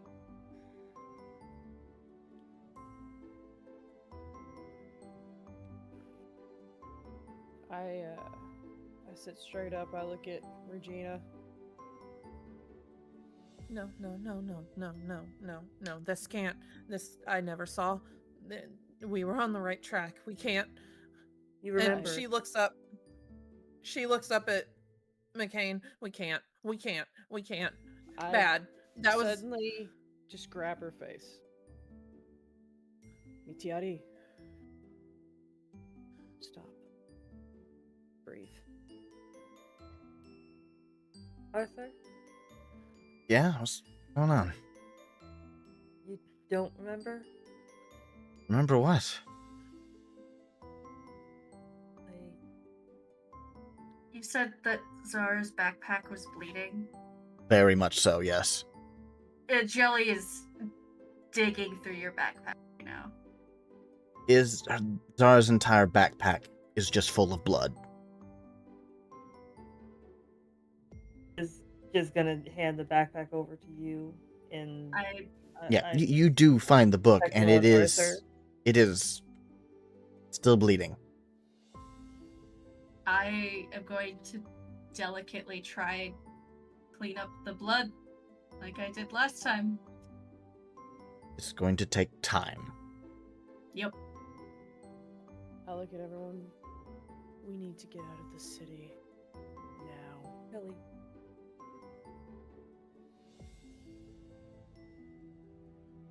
Jelly, I'm not sure. Something went wrong there. Like, yeah, I don't want anything to do with whatever Joshua has planned. I don't think I want to see that. That may not have been entirely his fault. I don't know. I don't want to get in this. I'm It's not all of going you to so... What happened? bad. I get that. Joshua's intentions are not the good ones that we need to do. Alright, so I'll kill him next time I see him. No. There is no going near him. We need to get our things and we need out of this city. The longer we stay here, the more danger it will be. We need to get back. Done. I cast Get Us to the Gates of the City. Everyone is teleported to the gates of the city. I am still holding Regina. And Regina's shaking like a leaf. I A red haze covers your necklace, Regina, for a moment, and your fear is shoved back. In your head, you hear Aaron. Jeez, I don't remember ever seeing you like this. What is going on? Jelly touches the gem and share burdens back to higher vision. What are you? Oh my god! Oh god, I died. Oh god, I died! Huh. Ooh. Oh, that's bad. Bad.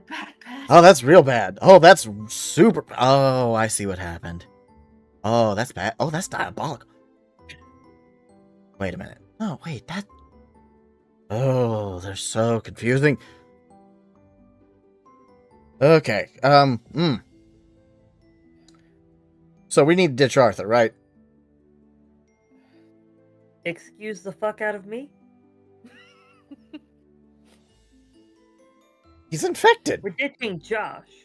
Well, obviously him, too. Like, that's number one. We already ditched him. The question is, where can we go? We're still within enough of the Magic City that we can use it, that we could probably teleport back. Do we go back to Gordwin, or do we go find somewhere else to go? Because of right now, with the information we have, he's infected. And we need to make sure that we get him as far away from Joshua and along with what we have as the vial, away from Joshua. But first, we need Definitely out of separate, here. but there has to be somebody who can help. Something that can help. I'm I don't just know. hoping.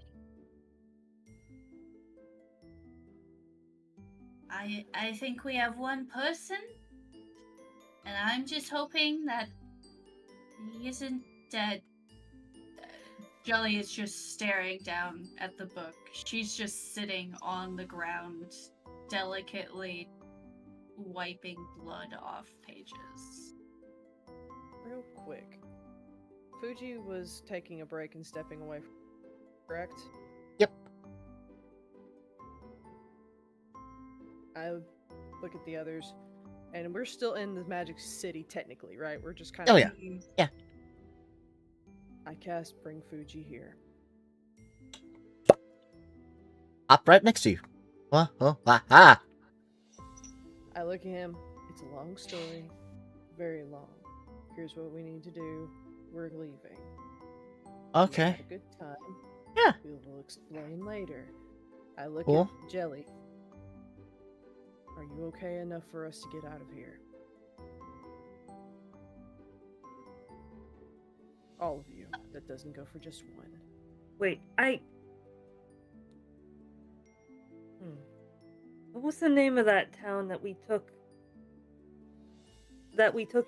We set sail from right before Andros Talonwave. Talonwave. There's something we left there that might be able to help us.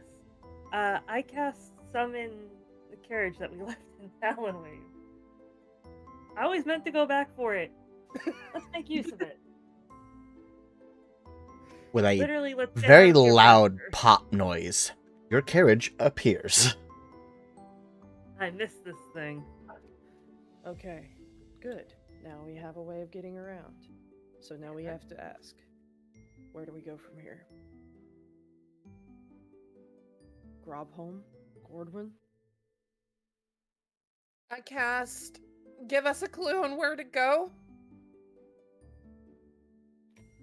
Nothing happened. Uh, Arthur That's- kind of takes a half step back. I think you all need to head to Murdoon.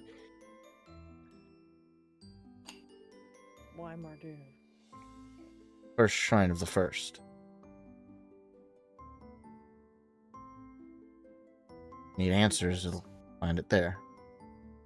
And you can't see it, can you? I don't think I need to travel with you right now. he's a platinum knight. If I'm infected, then waiting for me to harm any of you. You can't stay here either. No? I can make some noise.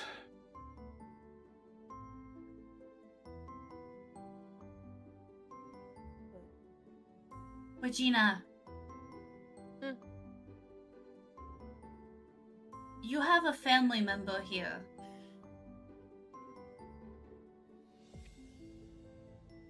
Family? I saw them doing the party. I was gonna tell you today that the disasters Was it happened. Derek? No, it was a different No. dragon made of crystals. A new dragon? Mm-hmm. I cast. Stuff? Let me talk to them? A crystal forms in front of you.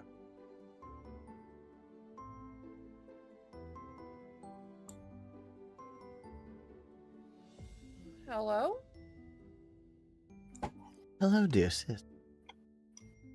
Well, those niece would be the best term for it.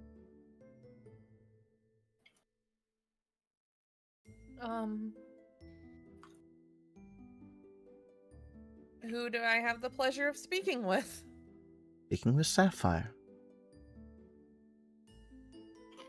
Oh. I'm Regina. Pleasure's mine. What can I help you with?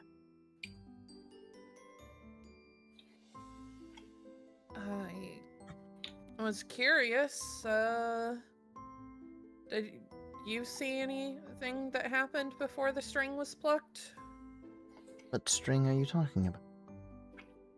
Then no.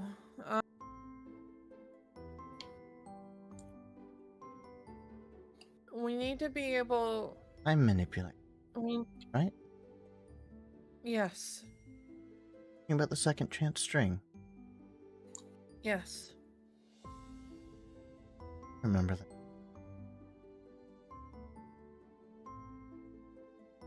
So somebody else has it now? Or was a new one made? What? Yeah, I just turned the crystal to Zara. Hello. Oh. Well, I have the second chance string here, and I'll show or hold up the one on my lute. I don't know if you can see it, but I can see it, as long as it's within my city. Although that's not the same string that I knew. Means its twin was broken. it broken. What And happens when see a the string breaks? Manipulating time, and string is basically the only thing keeping you from hurting yourself by moving through time. You retain the memories if you're the one who plays with it. When it breaks, time moves back. We're no longer safe. I imagine great harm came to the person who broke.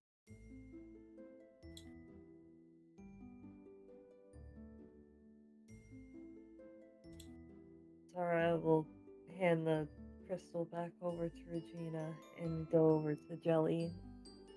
Can I have my book, please?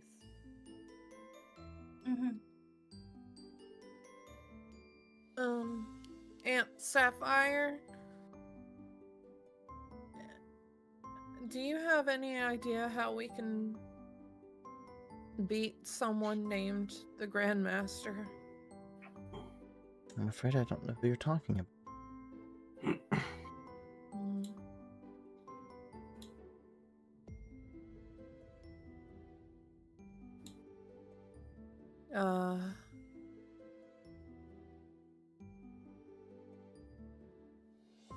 Do we know that he...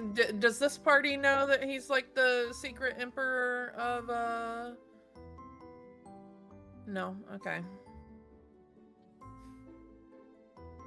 The leader of the Platinum Knights?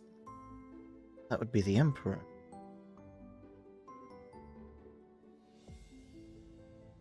Emperor. You seemed so sure it was Grand Master.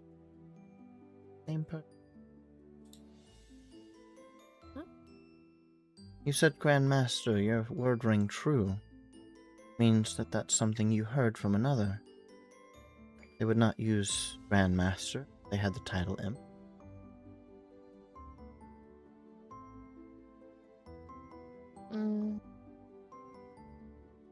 He infects people with the black goop that makes them Platinum Knights. File that knowledge away. I didn't have it before.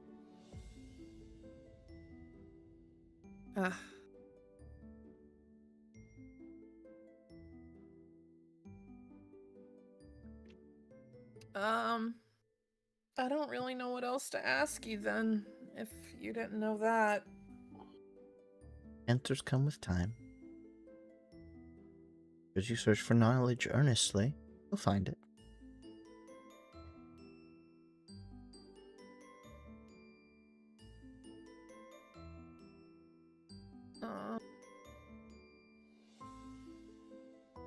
Go ahead. I do hope that you are safe. Didn't know I had a niece until yesterday, really. You were busy having too much fun for me to approach.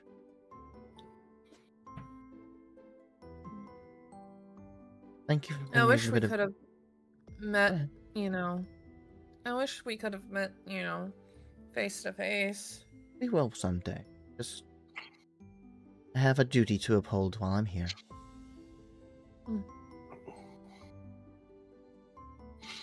After all, the magic's not going to power itself. You are the magic? And what supplies the city with magic?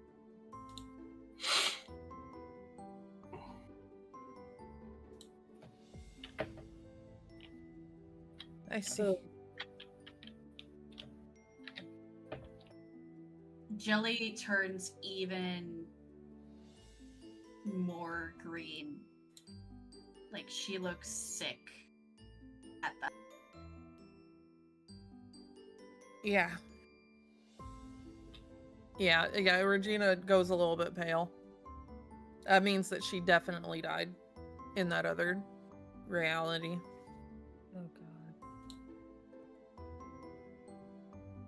Do you know if there's a way to find the twin for this string I have? Oh, quite easily. It's still out there. Just hold your lute up towards the crystal. Pull it out. You see a tendril of blue magic come from the crystal, gently touch the string. Ah.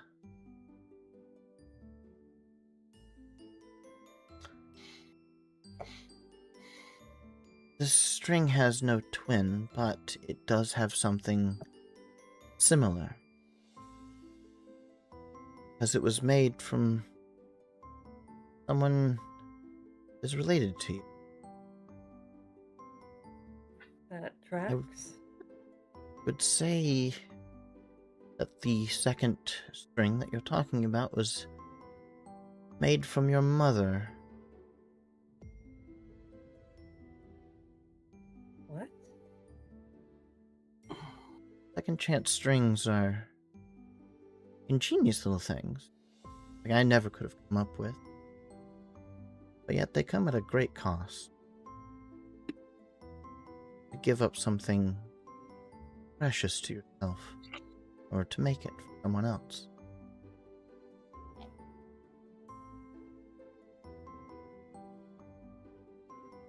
And you're saying who made this one that I have? I can't tell you.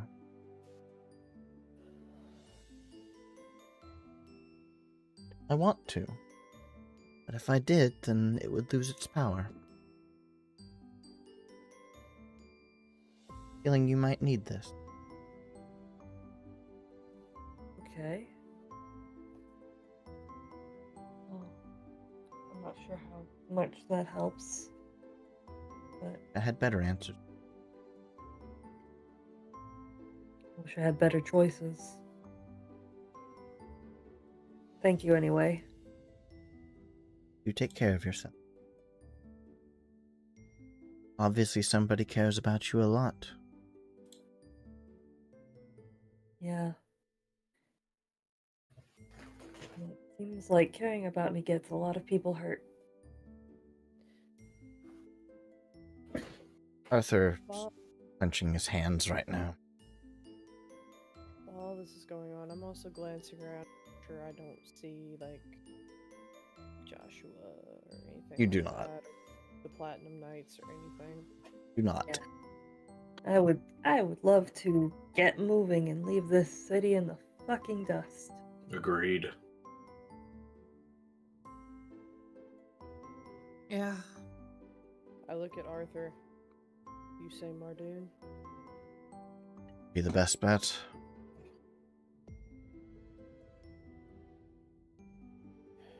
What are you gonna do? The ruckus. Take some heat off of you. I mean, what heat is there? I don't see why you shouldn't come with us. I know maybe Josh Will is gonna come after us, but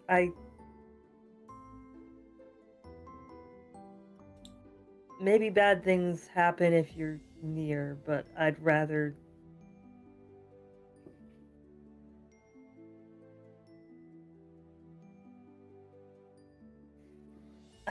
deal with problems that are happening close than wonder that something bad's happening and I can't do anything about it.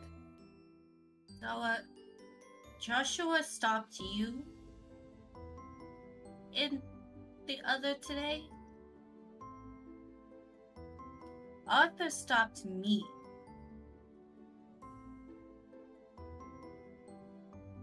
We can't keep Arthur until we know what we can like meet up after we go to the temple, maybe. Okay. Okay. You're right.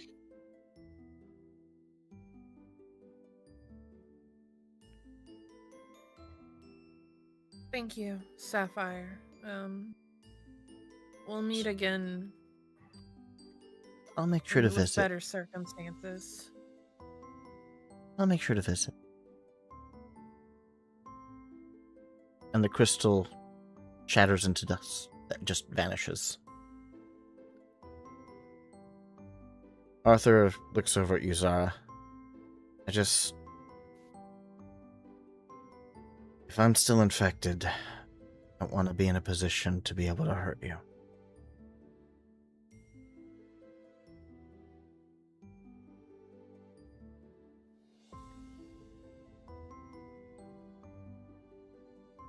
Zara is gonna slowly go up and just hug him and whisper in his ear, infected or not, you do have the ability to hurt me. But it would hurt a lot more if something happened. So please be careful. Give me a persuasion roll.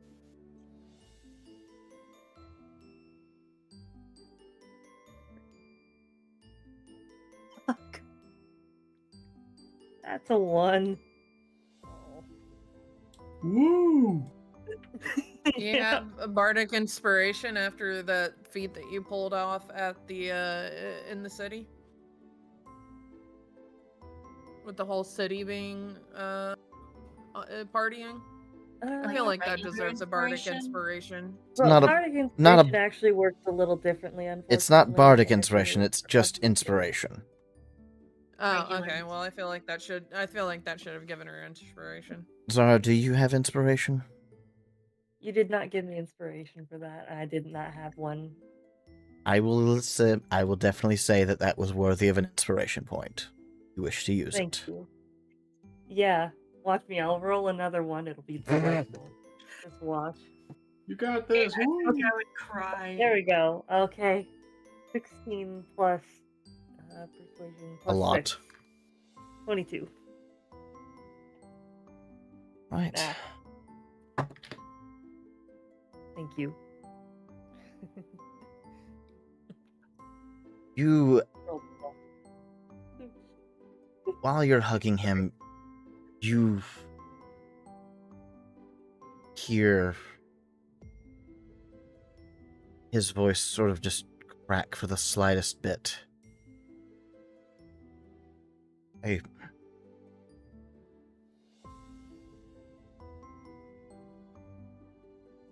I never want to. Tell me, what path would hurt you least?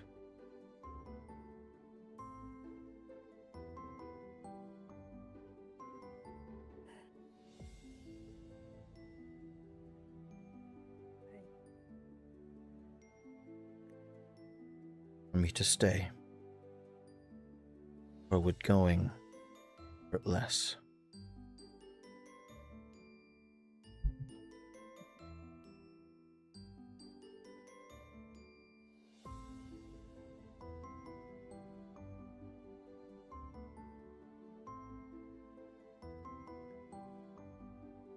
You need to go.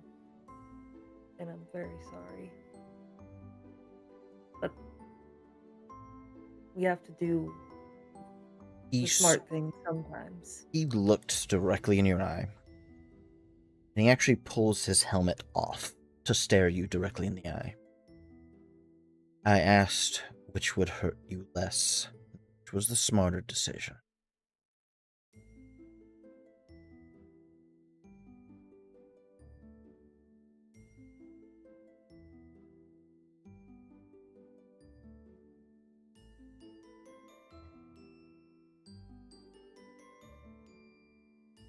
Don't go. Please. Done. Puts his helmet back on. I'm afraid you'll be putting up with me for a while longer. Then we find out what the cure is together, and we make sure that this doesn't get to Joshua. And I look around and make sure everyone's with us that's supposed to be. Of course. And Fuji is. Fuji, Strix. Yep. Marina. Strix is just looking very confused, but is just hugging Jelly because Jelly is upset. I look at everybody. Mardoon. Meridian. Alright. I cast teleport us to Mardoon. You feel the magic try to settle, and then just... I don't think it works. I don't think you can teleport that far. Okay. We have the carriage? We have the carriage. Do we have horses? And Marina is just sort of like standing next to Andros and just looks up at you, Andros. We just got engaged and now we're dealing with another end of the world event? Yeah. But at least we'll be together. I swear, if I find this Grandmaster guy, I'm gonna slap him. Better use the rage I gave you. No, that's gonna be when I kick him in the nuts. Interrupt my engagement, Willie. She starts storming off towards the carriage. I love that woman.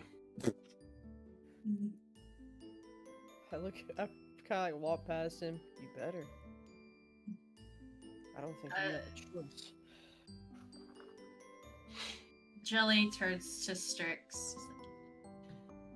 You still need to go to Grub home? You need me, right? I mean, yeah, but I don't. I'm your family. I'm gonna be here for family. Thank you. As Of course. she's just melted back into hugging him. Room for everybody in the carriage, I think. Aaron you just There may need to be some collectively laughs. hear Aaron just go, Oh god, you guys are being too cute. Somebody be mean to somebody else real quick. Shut up, Aaron. I look at McCain, since there was a request to be mean.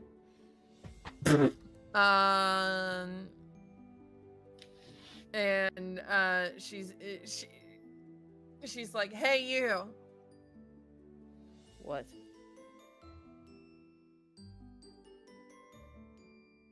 Ah, damn! I can't think of anything mean to say. He looks. You're cute. That's not me. Damn it. Why are you bad at this?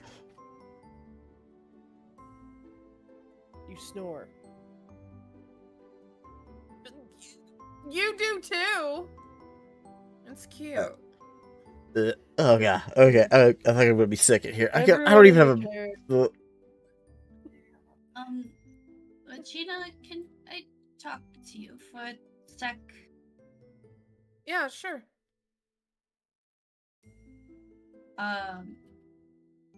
And Jelly just kind of steps aside with Regina for a moment. And it's like,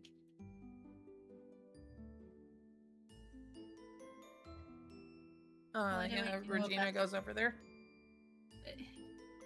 what do we do about the crystal?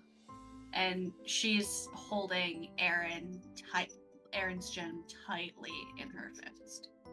It hasn't been on her hair bow all morning. It's been like deep in her inventory. Do you mind if I protect it?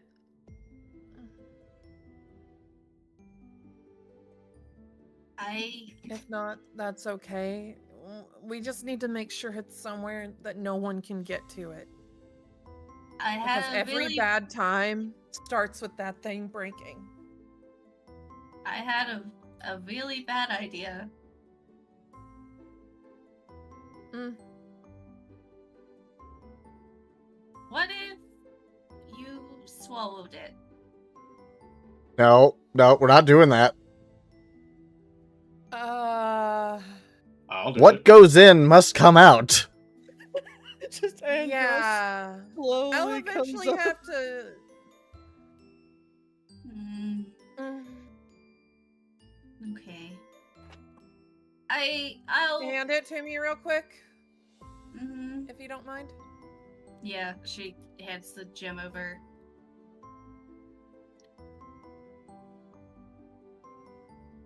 Aaron, Yeah. I have an idea, but What? I cast Become One with me. Oh. Oh.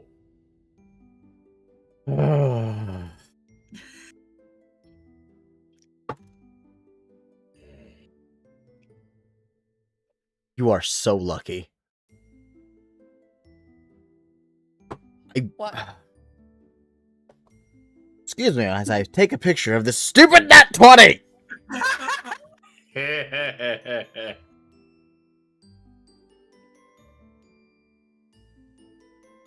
So yes, this is going to work. The only question I have is head, chest, or stomach? Chest. You hear... You know I'm always gonna pick chits. I'm a tit guy.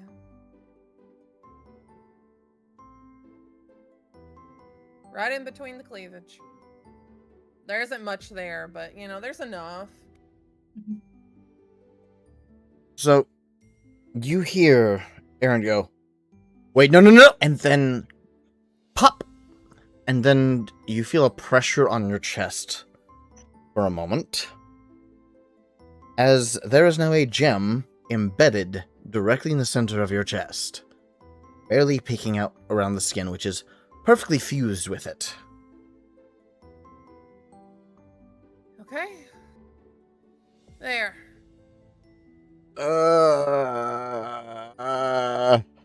No one can get to it. I can. I just have to get through your chest cavity, which... I mean, if they kill you, it's over anyway. Oh god, I can feel the feelings. Ah! What? What do you mean you can feel the feeling? God, your skin has nerves. Wait, you can feel? And I just like clapped my hands. Stop it. Oh, that's weird. Because it's not mine. We're gonna eat so many foods. Oh, no. Look, whatever I did, I'm sorry. There's so much happening. Why is your brain static? What are you talking about? Ah! Well, at least it's not Matt. It's not Matt. Okay, we're good. I'd never have peace of mind if I was there. Ugh. Okay. Is this all still psychically communicated, or is Yes. Aaron Okay, I was like, just hijacking Regina's voice. That would be kind of funny. Not yet. Not yet. I can see. Okay. I can work with this. Just don't get hit in the chest. You know, a main vital area that everyone aims at. Hey, I could have said head. You want me to put you up there? Nope, we're I can good. do it. We're good. We're fine. I don't want to go through that experience again. That was awful the first Most time. men would be honored. Most men would be honored to be nestled between those. I am a gem. A literal stone. You didn't used to be. No, but it's been far too long, so I don't really remember what I felt back then. Oh, why are you wiggling your toes like that? What? I do it whenever I'm nervous. Just shut up. God. It's getting to be personal. There's feelings, and I'm not they're not my feelings, and wind. Why does wind feel? I'm starting to feel Oh, like it you feels don't nice. want your body. No. You see, if it was my body feeling, it'd be different. But I'm feeling somebody else's body feelings, and I know it's not mine. And it's weird. Well, this is how we protect you from dying. You got any better ideas? I think I was fine where I was at. I Well, don't you're think too so. crushable there. Too I don't know. snatchable. Do you know how many realities you die? A lot. A lot of realities. I don't know. Stick me underneath Andros's bandana thing. Hey, Well, it's too late. be glad that he didn't eat you. I would have vomited. Gem or not, I would have found a way to vomit. No offense, Andros. I just know your diet. I'm I getting in will the eat carriage. you. I call shotgun. And I'm gonna sit up with the reins and like pat the seat next to me. Come on, McCain. We're driving. Fuji jumps up on top of the carriage. Do we have horses? You're not? Oh, I cast. This carriage has horses now. The horses are made of magic. Sweet. Love that. That's gonna end Don't- as soon as we leave. Fuji just raises his hand. I can do something. I cast no more horses on the carriage. Horses vanish. I cast summon big fox friends. Big fox friend. Two How big foxes would appear Oh, in hell front of the yeah. carriage. And they are the size of large horses. With 7 tails on each of them. That's cool. Okay. Oh man, Aaron, do you want to feel what it feels like to pet one of those? Because I do. I don't think I'm going to have a choice in this matter. I'm gonna pet the fuck out of those foxes. I'm gonna shove my face in their fur. It's really weird. That's where we're going to end it for the night.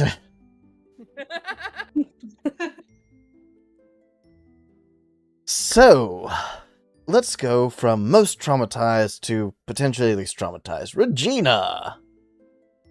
I need to stop offering strange entities that I don't know my body. Yeah, because let me tell you, Favorite and least favorite. those times. Favorite. We had cute dates. Least favorite. Everything that happened after. Yeah. Jelly. Favorite, least favorite. Seconded.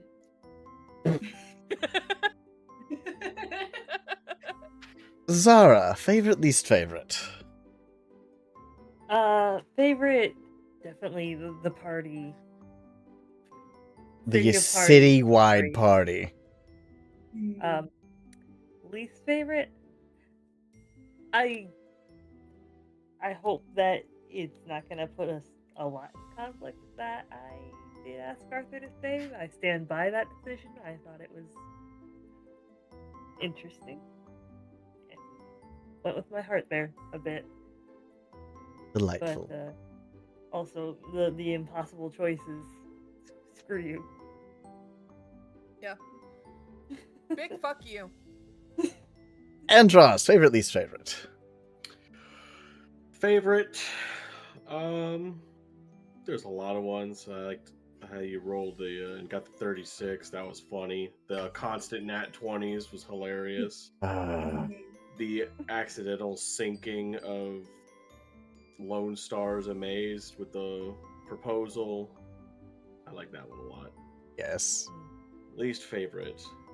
I feel like all of this happiness is going to be set up for tragedy down the line. I just know it, but I can't prove it.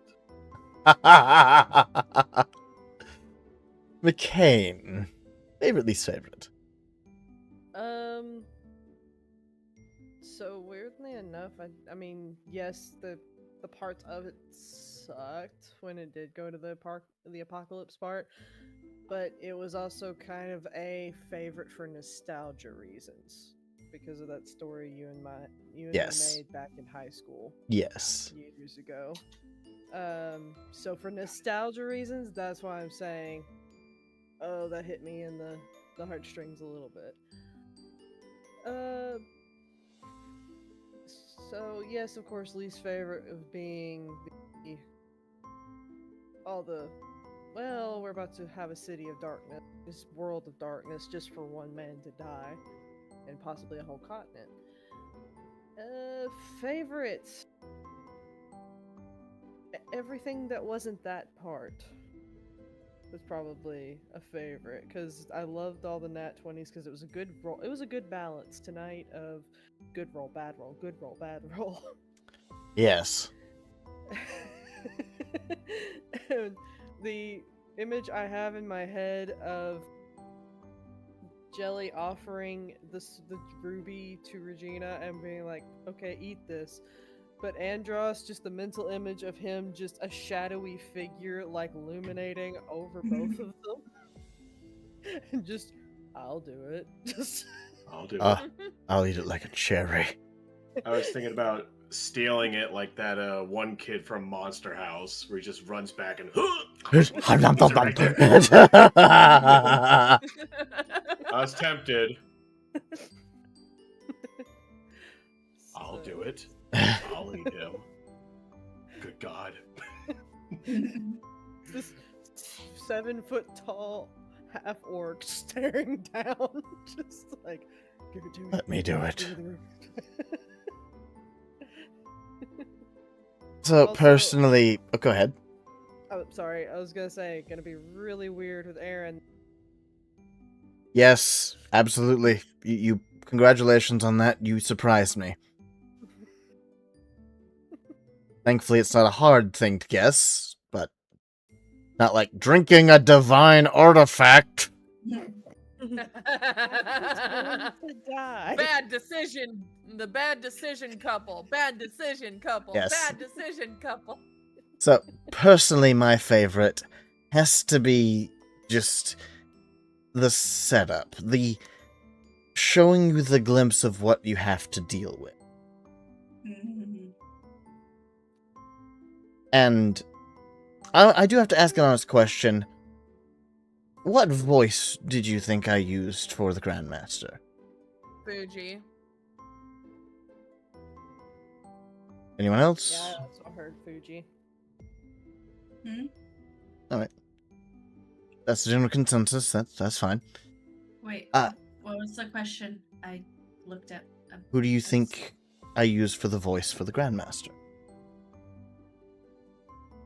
Oh, I'll let you stew on it. It's fine. Least favorite? I honestly don't really have one, except the fact that before we even started stream, I suggested that this was probably going to be a shorter stream, and it turned out to be an hour longer. So, I apologize for lying to all of you. I'm gonna be so tired tomorrow. Agreed. Yeah. Brother. You have a long day. So with that, good night, farewell, get your rest, and we shall see you another day. Toodles.